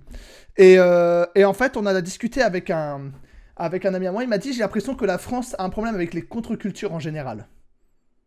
C'est une bonne théorie. Hmm. Parce que j'ai l'impression, tu vois, on parlait, ouais, moi je me suis fait tabasser quand j'étais gamin, blablabla. Il y a eu ça partout dans le monde, hein, il n'y a pas de problème. Oui. États-Unis, Angleterre, je suis sûr que même en Russie c'était le cas. Le truc qu'il y a, c'est que dans les autres pays, et je pense notamment bah, en États-Unis et Angleterre, hein, on va pas mentir, hein, c'est eux qui font tout ou presque, Pas surtout les seulement, mais oui. États-Unis. Oui, c'est les majoritaires, quoi. Mais eux, ils ont une volonté et ils ont cette espèce d'esprit d'entreprise de on y va, on va essayer. Moi, j'étais à fond dans Magic à un moment, au point où bah, j'ai vendu ma collection pour faire ce que je fais maintenant. J'aurais pu la vendre peut-être 50 000 euros, mais j'ai dû faire une mauvaise affaire parce que bah, je devais avoir de l'argent rapidement et tout ça. Bref, c'est pour dire que j'étais à fond dedans. On dépense pas autant d'argent sans s'intéresser au truc et regarder 5 ou 6 tournois de Magic en même temps sur Twitch à l'époque. Je dis, ah, c'est pas assez rapide, je vais regarder un autre tournoi sur Twitch. Donc, l'autiste de malade, tu vois, donc j'avais 6 tournois en même temps sur mon écran. Enfin, bref. Et j'écoutais un podcast, ah putain, comment il s'appelait ce crétin, chauve là, qui était le boss de Magic à un moment. C'était machin conduit et il écoutait, enfin il expliquait des histoires genre ah cette édition là je me souviens à l'époque j'étais en 87 j'avais mangé une banane le matin et ça m'a donné l'idée d'une carte et blablabla et c'est des trucs comme ça il raconte sa vie de comment il a créé Magic à peu de choses près et il expliquait comment en fait au tout début de Magic, donc je te parle début des années 90, donc vraiment genre 91, 92, un truc comme ça, c'est la première édition. Je crois que c'est 93, mais voilà, mettons ces trucs-là. Mais avant de ça, ils devaient prospecter et ils ont fait le tour des États-Unis en bagnole. Dans tous les magasins geeks ou de CD ou de machin, pour aller dire, hey, on fait un jeu de cartes, vous voulez du stock? Et ils ont passé, je crois, des mois à faire ça. Et c'est comme ça que Magic a commencé.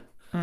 Est-ce que tu vois beaucoup de gens faire ça avec cet esprit d'entreprise et de on va pousser le truc à fond, on va imprimer 3 millions de cartes et on va faire le tour de la France et faire un jeu et machin? Peut-être, j'en sais rien, mais dans les pays saxons, il y a cette espèce de, on croit en un truc, business, rêve, on y va, et voilà. On va peut-être rater, mais voilà. Enfin, moi, ça me vend du rêve, et je dis, mais moi, je voudrais retrouver cet esprit d'entreprise, cet esprit de, on va prendre du risque. C'est ce que racontait Frank Zappa dans les années 80 ou début 90, quand il expliquait comment l'industrie de la musique, elle avait été, on est passé des gros riches à cigares qui étaient là. J'y comprends rien, mais j'ai vendu 3 millions. Bah, refaites-en un. Et celui-là, il ressemble un peu. Faites aussi. J'y connais rien, on va essayer. Ah, on va faire des petits connards de cadres d'entreprise. Non, mais moi, je sais ce que les jeunes aiment. Ça, ils n'aiment pas. Ça, ils n'aiment pas. Ça, ils n'aiment pas. Ça, ils n'aiment pas. On va faire que des trucs comme ça. Ah. Ouais, et même niveau audiovisuel, bon, Alors au départ, on blâmait pas mal le CNC, mais j'ai l'impression que c'est surtout les grands groupes télévisuels qui financent la plupart des trucs. T'as Canal+, qui fait 2-3 fois des soubresauts, tu vois, vite fait. Mais c'est vrai que, par exemple, quand tu vois que tout ce qu'ils te proposent, c'est des comédies françaises qui arrivent même pas à faire ce que doit faire une comédie, c'est-à-dire faire rire, ou Hmm. des mélodrames chiants et débiles signés RSC, Prout Prout, et que tu Ou dois des trucs attendre hyper tout. chargés politiques. Ou alors tu dois attendre. Il faut attendre que quoi 2-3 films tournés par des banlieusards comme Vermine. Oui, faut que je le voie, celui-là, il a l'air cool. Voilà. Ouais, et quand tu entends par exemple Romain Quiro expliquer à quel point il a galéré à réaliser Le Dernier Voyage, film de SF qu'il a dû financer de sa poche, enfin c'est chaud quoi. Mais et encore, et les littératures, tu dis, bon, ce sera plus simple. Tu poses une feuille, tu écris, et après, une fois que tu as fini ton bouquin, tu proposes à des éditeurs. Et même là, bah, t'as Dabos qui s'est démarqué. Voilà. T'as lui, enfin t'as elle et t'as... Pourquoi lui? N'importe quoi. T'as elle, t'as un autre écrivain dont j'ai oublié le nom qui, pareil, essaie de se démarquer. Dans la bande dessinée, j'ai l'impression... Dans la bande dessinée, j'ai l'impression qu'ils sont un peu plus ouverts. Bah, parce que la bande dessinée, on sait que ça marche, ça existe depuis plus de 100 ans maintenant. Et Et c'est quelque chose qui est établi, en fait, c'est un milieu connu. Tu parlais des contre-cultures, je pense que je vais y réfléchir pendant longtemps sur cet élément-là. Le côté, on va résister à ce qui essaye d'émerger et qui s'oppose à un autre truc ou à quelque chose comme ça. C'est vraiment enfin, je pense que tu as mis le doigt sur un truc. mais j'ai Euh, l'impression que la BD, ce qui a ouvert la porte, bon, c'est certaines vagues... bon, bah, j'ai envie de te dire des certains gros noms comme Jean Giraud, qui ont permis d'ouvrir la voie. Je rappelle que c'est Moebius. c'est qui encore celui-là? Jean Giraud, Moebius. Mobius, ouais, mais attends, je sais plus, parce que les BD, je suis pas un expert, mais il C'est a fait juste le quoi, mec hein? qui a bossé sur le. Il avait bossé dans le. Alors, il avait fait. Alors, certains vont me dire les BD type SF qu'il a fait, mais il a bossé dans la SF. Et il a travaillé notamment sur le Dune de Jodorowsky. Et quand il a été annulé, Jodo lui a dit: Viens, Ah, mais ouais. on va faire de la BD ensemble. Ça a donné l'incal. Ouais, ok, il a travaillé pour Fluide Glacial, Métal Hurlant, il a bossé Tu même vois, pour Spirou. t'as les Ouais, auteurs de l'Enfeust aussi. ouais. Donc, tu vois, Slay, qui est maintenant le leader de la BD, d'ailleurs. voilà. Et par exemple, il y avait un L'Enfeust Mag. T'avais sans arrêt des BD fantasy. J'ai l'impression que c'est vraiment dans la BD que ça se complète bien. Bah, dans la BD, déjà, il y avait Torgal qui marchait, mais Oui, super bien, aussi. quoi. Non, non, mais ouais, en fait, la BD, elle a. Je pense, vraiment, là, je réfléchis tout haut, je suis pas en mode Ouais, pas de je soucis. donne mon expérience et tout, mais je pense que la BD est établie dans le monde francophone comme c'est la fierté des francophones, Belgique, France et Unitié, machin, Astérix, Spirou, ce que tu veux, Tintin, blablabla. Du coup, on peut accepter des petites folies dedans, tu vois. C'est ah, mais c'est une BD, ça va. Si Mais c'est un roman, c'est ah, mais tu fais pas de policier, tu fais quoi? Tu fais pas un thriller?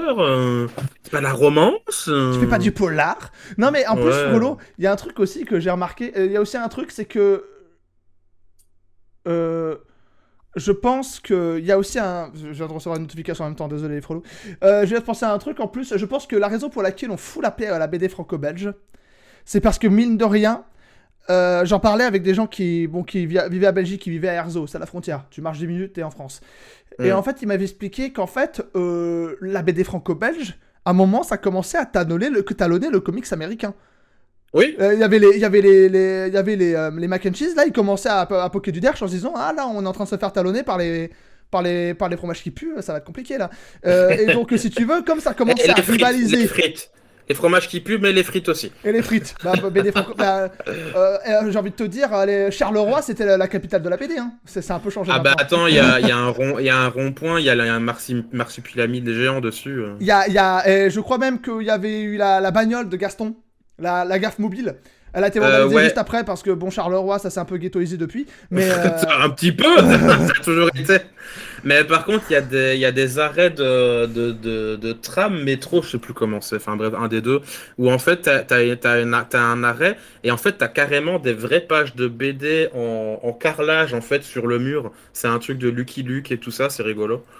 Donc, non, non, ouais, Charleroi, c'est la capitale de la BD. Pourquoi? J'en sais rien, peut-être que les gens viennent de là-bas. Parce que Mais, Dupuis, ah, ok, surtout. ouais. Dupuis, je crois que le siège de Dupuis était à Charleroi. Vous me rectifierez les Belges, si jamais je dis une connerie. Moi, je suis français de BG à la base, hein, donc voilà. Moi, je suis belge et j'ai pas d'excuses. Voilà. Je sais pas. Donc, Mais, mais j'ai l'impression que parce que la BD franco-belge, mais surtout belge, parce que la plupart des gros auteurs belges venaient de Belgique, hein, Franquin, il y avait Goscinny. Il y avait Goscinny et Uderzo. Mais sinon, les autres étaient belges. Maurice, Franquin, Hergé, ils étaient. ça Peyo, s'inverse un peu. ils étaient tous belges. Ils étaient tous belges. Tous. À la base, ouais, mais ça s'inverse maintenant. C'est plutôt BD française. Les Belges font beaucoup moins maintenant. Midam Et aussi. puis, tu peux, enfin, honnêtement, tu peux pas tester un Astérix, même si c'est plus les gars et que c'est le tome numéro 622, tomber quoi. Mais du coup, Alors que Spirou, voilà quoi. mais j'ai l'impression que parce que ça faillit ça fait rivaliser économiquement avec le comics américain, on a tendance à un peu plus leur foutre la paix. C'est un peu c'est ma théorie, je peux me tromper, mais Peut-être. ouais. Moi, je pense que c'est plutôt culturel et le côté, comme tu dis, résister à la chose. Parce que, regarde, le rock et le métal en France, en France et en Belgique, il a eu hyper mal à s'installer et ça a pas duré longtemps. Et maintenant, c'était un drogué, machin bidule. La science-fiction, pareil, il y a eu deux, trois trucs, mais globalement, c'est pour les gens bizarres qui se cosplayent en Star Trek. La fantasy, c'est pour les gamins qui ont jamais grandi et qui savent pas écrire des vrais romans. Enfin, il y a une espèce de résistance, en fait, en francophonie pour tout ce qui est pas les genre ah tu veux faire de la musique mais fais du piano, fais de la flûte, fais de la contrebasse. Comment ça tu veux faire de la batterie ou de la guitare? Oh, ah, guitare acoustique? Non, électrique. Oh là là, mon Dieu, qu'est-ce que mon fils est devenu? C'est non, c'est il y a un truc bizarre quoi, J'ai l'impression que les c'est mentalités ont changé par rapport à ça. Hein. un peu mais pas beaucoup hein. Ça, moi, je sens toujours le mouvement de résistance. Hein. Pendant des années, j'étais à mon ancien logement, j'étais pas loin d'un conservatoire de musique. J'ai jamais vu quelqu'un avec un t-shirt de musique rentrer dedans. Hein.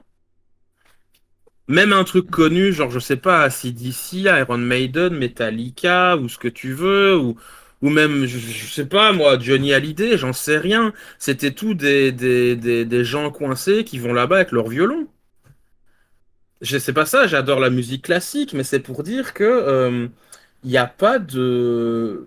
Comme tu dis, il y a un truc avec la contre-culture où les trucs qui changent, des grosses mœurs installées, tu vois. Il faut que je réfléchisse encore à ça, mais voilà. Alors on va me dire, ouais, mais le hip-hop, sachant que ça a été médiatisé par Skyrock, qui est quand même une grosse radio, on peut pas vraiment parler de contre-culture à ce niveau-là. Hein. Ça fait un petit moment que c'est une Ouais, contre-culture, le hip-hop. Hein. et puis bah, je suis désolé, mais dans les cités, si t'aimes pas le hip-hop, t'es bizarre, quoi. C'est l'inverse, quoi. Je sais pas. Là, pour le coup, je m'exprimerai pas parce que je ne vis pas dans une cité, donc c'est réglé. J'ai connu, malheureusement. Mais par contre, il y a un truc. Parce que moi, je pensais à un truc. Bon, en francophonie, comme tu dis, c'est au point mort. Alors, c'est vraiment c'est vraiment un truc de niche. C'est pénible, on va dire. Oui, l'Angleterre et la Scandinavie, au vu de leur héritage celte de leur héritage celte et nordique, donc on parlait de Beowulf, des Nibelungen, de tous ces récits-là qui ont forgé la fantaisie actuelle dans ces pays-là. Comment expliquer par exemple que, par contre, dans certains pays de l'Est, parce que je pense par exemple à la Pologne avec The Witcher, alors on va me dire, oui, mais c'est le succès du jeu, d'accord, mais il a fallu que le jeu marche, il a fallu que la store intéresse des gens, Ah oui, donc oui, quand même oui. ça a aidé. C'était putain de best-seller avant que le premier jeu sorte. Hein. Ouais, c'est-à-dire que même en Europe, j'ai l'impression que même en Europe de l'Est, niveau fantasy, je pense à ça, je pense à The Witcher, mais même on avait regardé avec mon modérateur Pinours que je salue, et même avec d'autres, Oru, Sayuri, c'est un film que j'aime beaucoup montrer depuis que je suis revenu de Budapest en Hongrie. Il y avait un gros classique du dessin de l'animation hongroise qui s'appelle Le Fils de la Jument Blanche. Fierlofia. C'est de la fantaisie hongroise, basée sur des récits hongrois d'époque. C'est-à-dire que même en Europe de l'Est, il y a quelque chose qui se développe à ce niveau-là, j'ai l'impression. Alors, moi, je t'avoue, je connais pas du tout l'Europe de l'Est et compagnie. Par contre, je sais que si tu commences à leur parler de leur héritage culturel, mythologique et spirituel, donc les trucs un peu magie, sorcière, les créatures mythologiques et ça, c'est un peu comme si tu vas en Bretagne et que tu dis non, mais la Farfadet n'existe pas. Il y a la moitié du village qui vient de tabasser, tu Surtout vois. les Irlandais. Je dis pas ça aux Irlandais. Ouais, non, mais tu vois, il y a un côté fierté, terroir, enfin, je sais pas comment expliquer Ouais. ça, mais c'est genre, tu touches pas à ça, quoi. On va reprendre l'exemple des frites, tu vois, tu dis à un Belge, mais il y a pas de frites là dans la ville, t'es là, mais ça va pas, il y a un problème. Parce que... Alors, et si, par exemple, moi, j'ai toujours, j'ai toujours hésité à poser cette question-là, mais j'avais des fois envie de dire aux Belges, est-ce que vous avez des frites, mais des frites frines, vous savez, celles qui croquent bien, qui croustillent bien. Est-ce que vous en avez de ça? Et j'avais peur de poser cette question-là parce que j'avais peur que ça soit un tabou en Belgique. Alors, non, non, non, si, ben en fait, le but, c'est que l'extérieur soit croustillant, pas trop non plus, c'est pas un bout de bois, et que l'intérieur soit mou, en fait, c'est ça le but. Ah ouais. Donc, tu as la double texture, Mais en moi, j'adore fait. les frites, mais les frites très fines, tu sais, qui croquent bien, tu sais. Oui, bah ça, c'est pas des frites, ça. Bon. Ça, c'est les frites McDo, Non, arrête tes c'est, conneries. c'est, Y'a pas que McDo c'est qui les, propose ça. c'est les petits bouts de bois salés, ça, c'est pas des frites, c'est... Bon, allez, Evrard qui fait son puriste, as usual. Bon, allez, on va arrêter les conneries. Est-ce que malgré tout, tu restes optimiste sur l'avenir de la fantaisie en francophonie? Est-ce que tu penses qu'à un moment, il y aura un déclic où on va finir par... Comme dans les années 80, il y a un moment dans les années 80 où il y avait quand même un petit soubresaut. Je parlais de la scène Evie, Sortilège et autres. Mais il y avait quelque chose qui se faisait dans la bande dessinée, dans les écrits, dans dans les livres, dans tout ça. Est-ce que tu restes optimiste pour un retour de la fantaisie en francophonie? Alors un retour, j'en sais rien parce que je me demande si elle s'est déjà réellement installée, ne serait-ce qu'une fois. Mais par contre, je pense que à terme, c'est obligatoire. Ou en tout cas même, je dirais même les mondes imaginaires en général, parce que il y a quand même eu un énorme espoir dans la francophonie. Enfin après, ils sont flamands, mais on va être gentil, on va les mettre Belgique, France et tout ça. C'est que Baldur's Gate 3, ça a été fait par un studio belge. Mm. Et qui d'ailleurs, avant ça, ils ont fait Divinity et tout ça. Donc il y a du potentiel en fait. Le problème, c'est qu'il faut qu'il y ait suffisamment de succès, entre guillemets, mainstream pour développer ces structures, ces entreprises, ces artistes, c'est ce que tu veux, pour qu'ils trouvent du boulot tout simplement. On en revient au nerf de la guerre, c'est le fric. Je veux dire, moi, mettons, tu vois, mon Ulule, tu vois, en ce moment, bah, j'ai 2006, Il mon est en objectif c'est description. moi, j'ai 2006 euros de collecté. Mon objectif, c'est 4000. Si j'avais l'argent qu'avait eu Tsubomi, par exemple, et j'ai aucune honte à en reparler et à baver dessus, putain, mais dans ma vidéo, j'avais dit, mais moi, si j'ai ce fric-là, moi, tous vos bouquins, ils sont livrés par une pin-up à moitié à poil. Je vous offre le château avec. Enfin, qu'est-ce Ah, que. je vois Sans pas où est le déconner, problème, moi, quoi. perso. Mais non, mais bordel, enfin, c'est impossible, c'est une question. Enfin, tu donnes des moyens à des gens qui ont des ambitions, tu donnes un peu de sous à des gens qui ont un projet, euh, bah, ils vont réussir, sauf si c'est des trous du cul, arnaqueurs de je sais pas tout quoi. Enfin, Tsubomi, mais c'est une affaire. C'est incroyable ce truc, et personne n'en parle. Ça me rend fou. J'avais vu, c'était une vidéo non, c'était un tweet d'un gars qui disait. Ouais, les gens s'engueulent dans le manga game francophone parce que ouais, vous parlez pas de Boruto, machin. Enfin, je sais plus c'est quoi l'argument, mais c'était un truc à la con. Et il disait, bah regardez, voilà, c'est l'état du manga game francophone. Ils s'engueulent pour des conneries et puis il y en a un qui a répondu. Et moi j'avais dit, mais attends, lequel d'entre eux a parlé de Tsubomi? Parce que Tsubomi, c'était pratiquement un incident diplomatique entre la France et le Japon, hein, je rappelle, je dis ça, je dis rien. Oui, Il oui, n'y en c'est a vrai. pas un seul qui a moufté, quoi. Et, C'est... Ah. et pourtant, Mmh. et pourtant Dieu sait qu'il y a eu des... Même maintenant que là, pour le coup, je vais faire un peu le chauvin, mais j'ai l'impression dans la région Occitanie, enfin, ex-Languedoc-Roussillon, Midi-Pyrénées, vous avez compris, il y a quand même pas mal d'artistes qui se sont démarqués, surtout bah, dans le milieu du Manfra, même si ce terme est polémique, et surtout dans le jeu vidéo. J'ai l'impression que, ouais, il y a effectivement dans le domaine du jeu vidéo, on a tendance à plus facilement lâcher du pognon pour des œuvres fantasy. bon, plus ou moins indé selon les structures. Je pense au jeu Heaven, je pense, bon, forcément à la série des Rayman, je pense à... d'autres séries comme ça. Bon, à DigixArt, même si ça fait longtemps qu'ils sont plus indés vu qu'ils ont été rachetés par Embracer. J'ai l'impression que dans les principales villes, les principales métropoles du jeu vidéo en France, donc je pense à Lyon, Paris et Montpellier, j'ai l'impression que ça a déjà tendance à plus prendre son essor dans le jeu vidéo. Et ouais, dans le Manfra, enfin dans le Manfra, désolé, hein, je suis désolé, mais au moment il faut bientôt... Enfin, dans la BD française à inspiration manga, même si c'est plutôt long, on a eu Dreamland, par Rodolmer, qui est montpelliérain. Et je tiens à rappeler que le premier manga français à être exporté à l'étranger, c'est Radiant, qui a été fait par un Toulousain. Donc voilà quoi. Est-ce que dans tous ces trucs-là, tu comptes aussi Camelot qu'on a peut-être oublié, qui a fait des BD, qui a fait des machins? Et Camelot, c'est vrai que c'est un peu un outsider, Camelot, maintenant qu'on y pense. Ouais, mais c'est aussi encore une fois un truc indépendant qui ont filmé pendant des années des conneries dans leur coin. Ils ont fait un court-métrage qui a fonctionné après genre 10 ans de galère et puis boum. Mais voilà, c'est... Là pour le coup, il y en a un qu'on peut remercier, c'est le Bollock. Parce que c'est le Bollock qui a pistonné à Calt Alexandre Astier pour qu'il fasse sa série. Donc là, merci de Bollock. Mm. Mais ouais, mais en fait, c'est toujours à peu près la même histoire en francophonie, quoi. Il n'y a pas de... Alors, je sais, c'est un sale terme, mais il n'y a pas de Hollywood, il n'y a pas de boîte ou de structure de... On va faire une espèce d'institution du cinéma ou du l'art ou de machin. Enfin, le nombre de boîtes de jeux vidéo américaines, le nombre de boîtes de comics, parce que il y a Marvel et DC, ok, mais il y en a plein d'autres. Il y a Dark Horse, il y a... c'était quoi ceux qu'on fait... Il y en a un qui était pas mal. Il y en a d'autres, j'oublie, mais... Et moi, je me rappelle d'un comic que j'avais beaucoup aimé, bon, qui ressemble beaucoup au Gardien de la Galaxie dans le déroulé, mais qui était vraiment très très cool. Moi, j'avais beaucoup aimé. C'était Weapon Zero. Weapon Zero, tout le monde l'a oublié. Moi, j'adorais ce comic. Voilà, et moi, j'adorais Weapon Zero.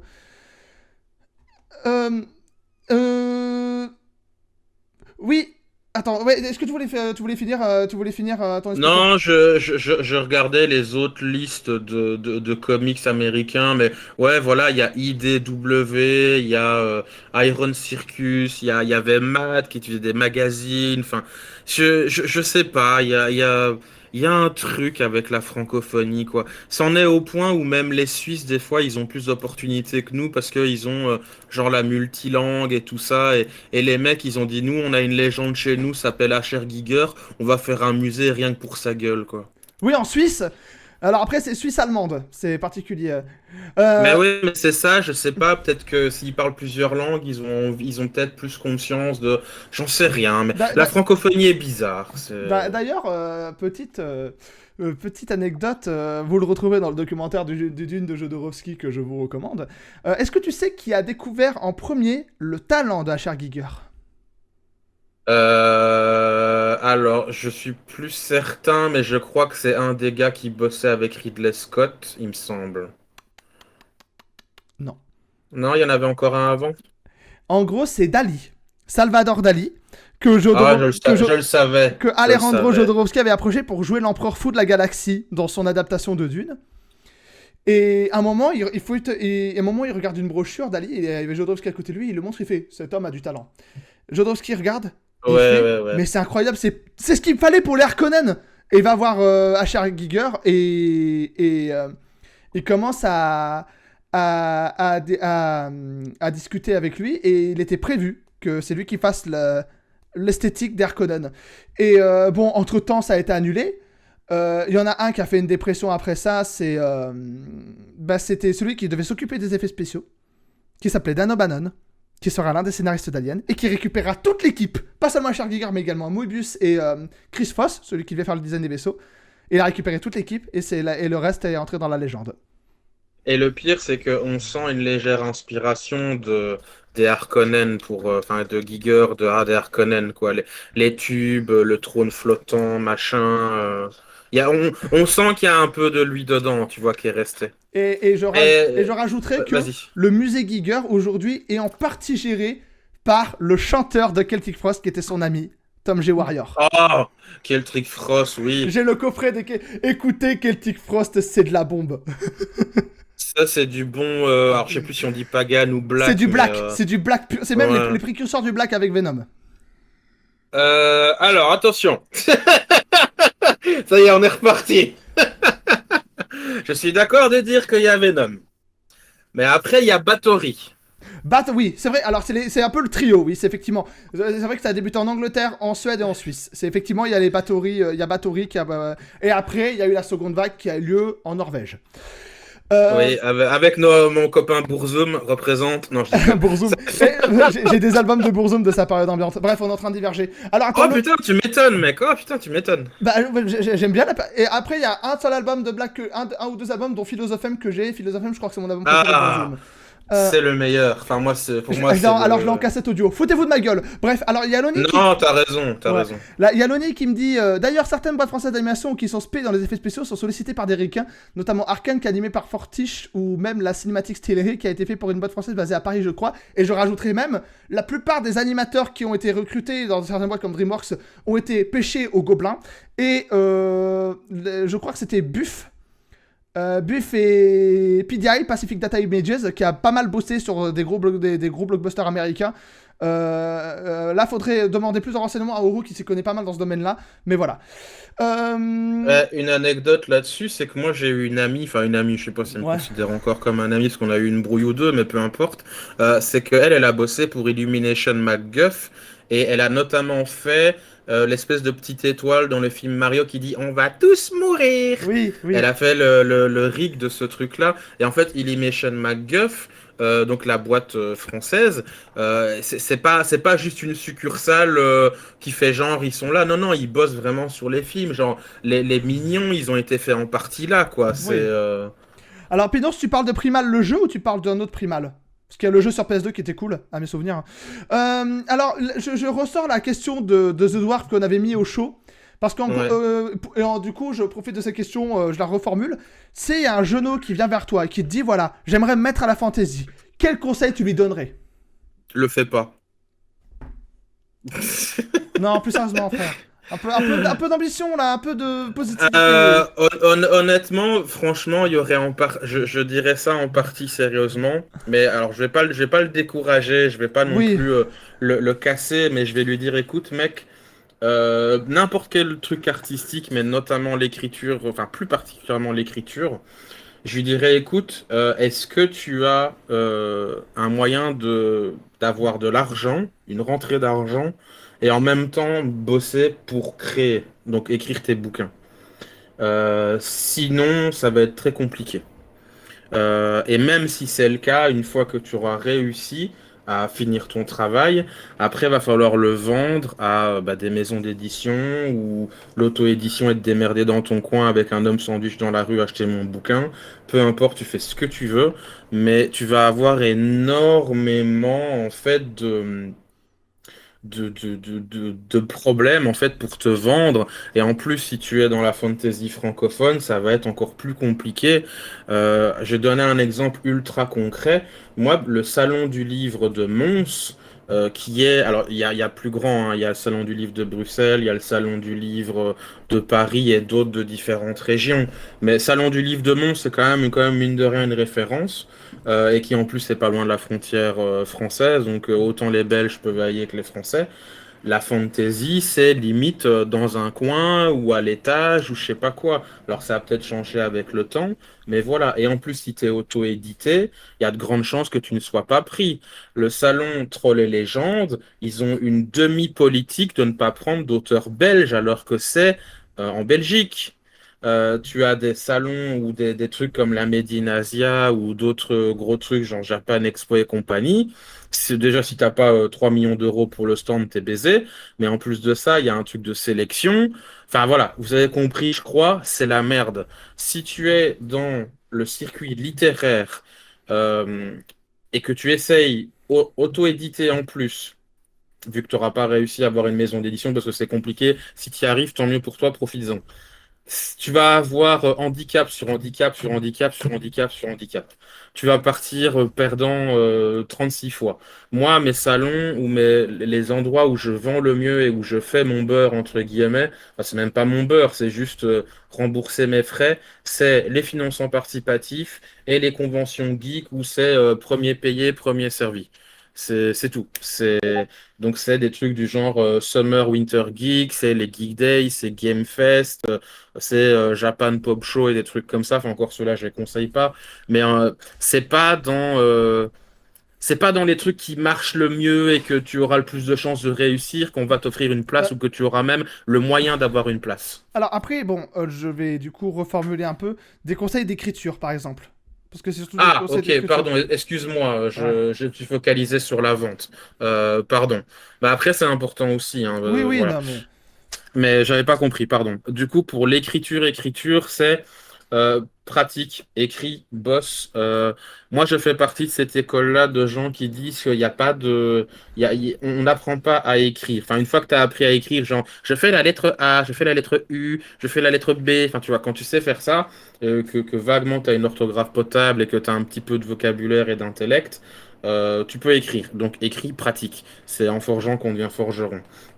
Ensuite, essaye d'écrire des histoires pour toi dans un premier temps.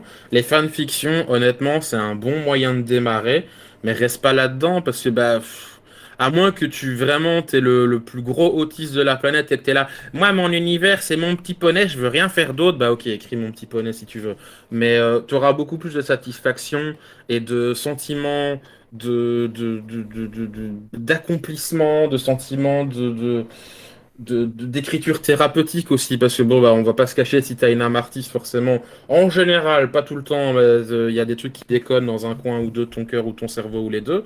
Ça va te faire un bien fou, ça va guérir des blessures, ça va te faire comprendre des choses sur toi-même. Évite de faire du self-insert, ça c'est pas très intéressant. Donc, pratique, Ah, pratique, pratique, pratique. tu rejoins pas ces auteurs qui disent, par exemple, c'était Sir Cédric qui disait ça, que dans ses personnages, dans ses récits, il mettait des petits morceaux de lui. Tu rejoins pas ça?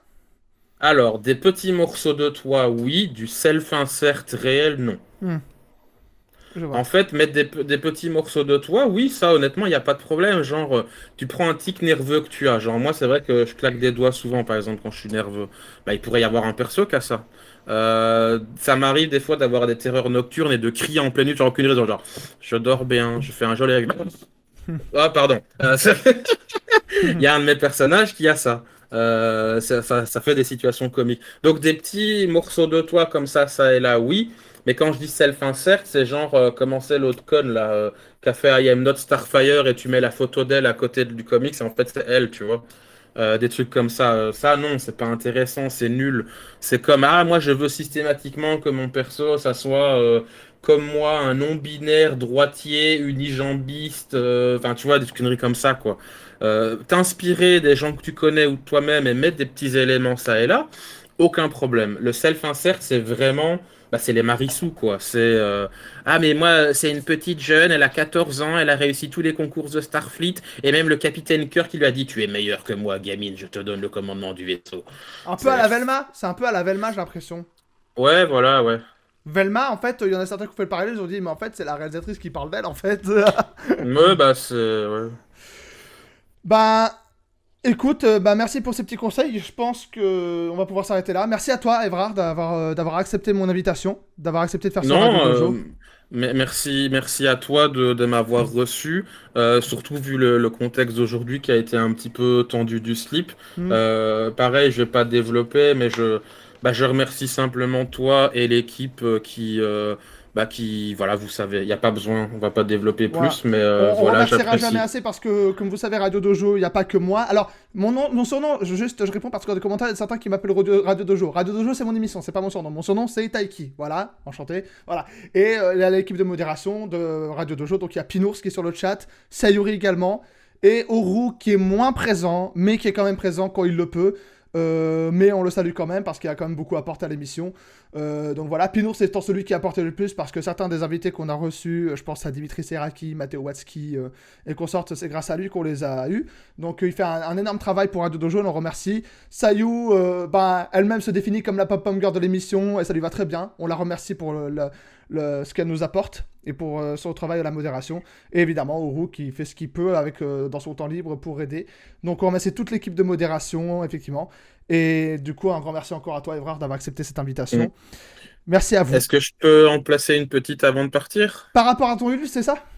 Non, même pas en fait. Moi, je voulais dire que ça faisait quand même plaisir de vous revoir vis-à-vis de à l'époque de Virtua Livre. Mm. Alors, je sais pas forcément si voilà, on s'est tous quittés en bons termes et tout, mais honnêtement, ça fait juste plaisir de voir des noms que j'ai fréquentés à un moment. Genre, je vois John Voss, Oru, tout ça.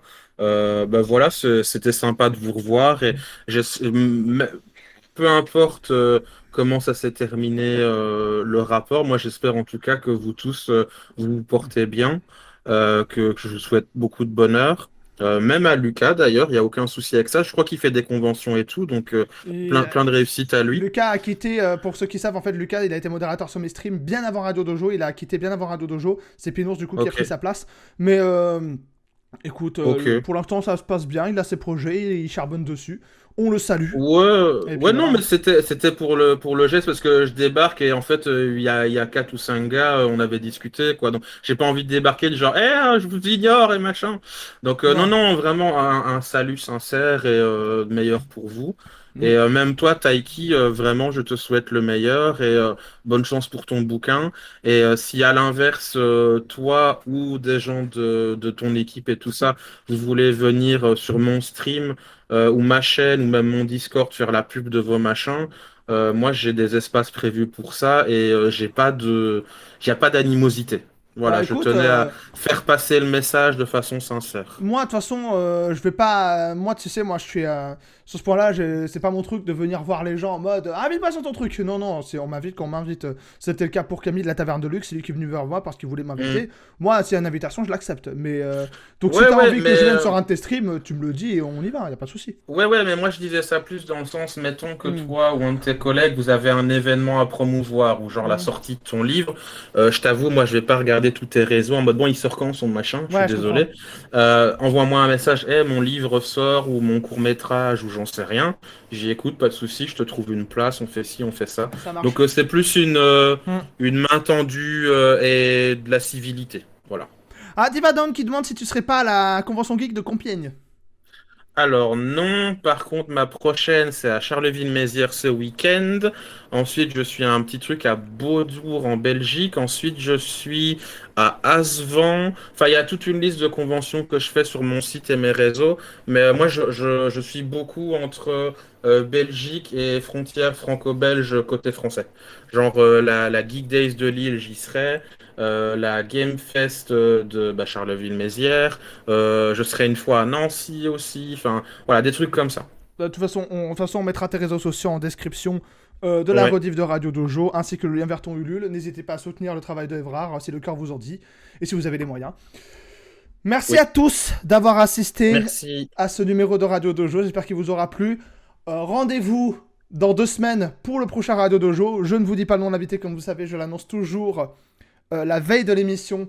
Comme je l'ai fait là et comme pour les autres.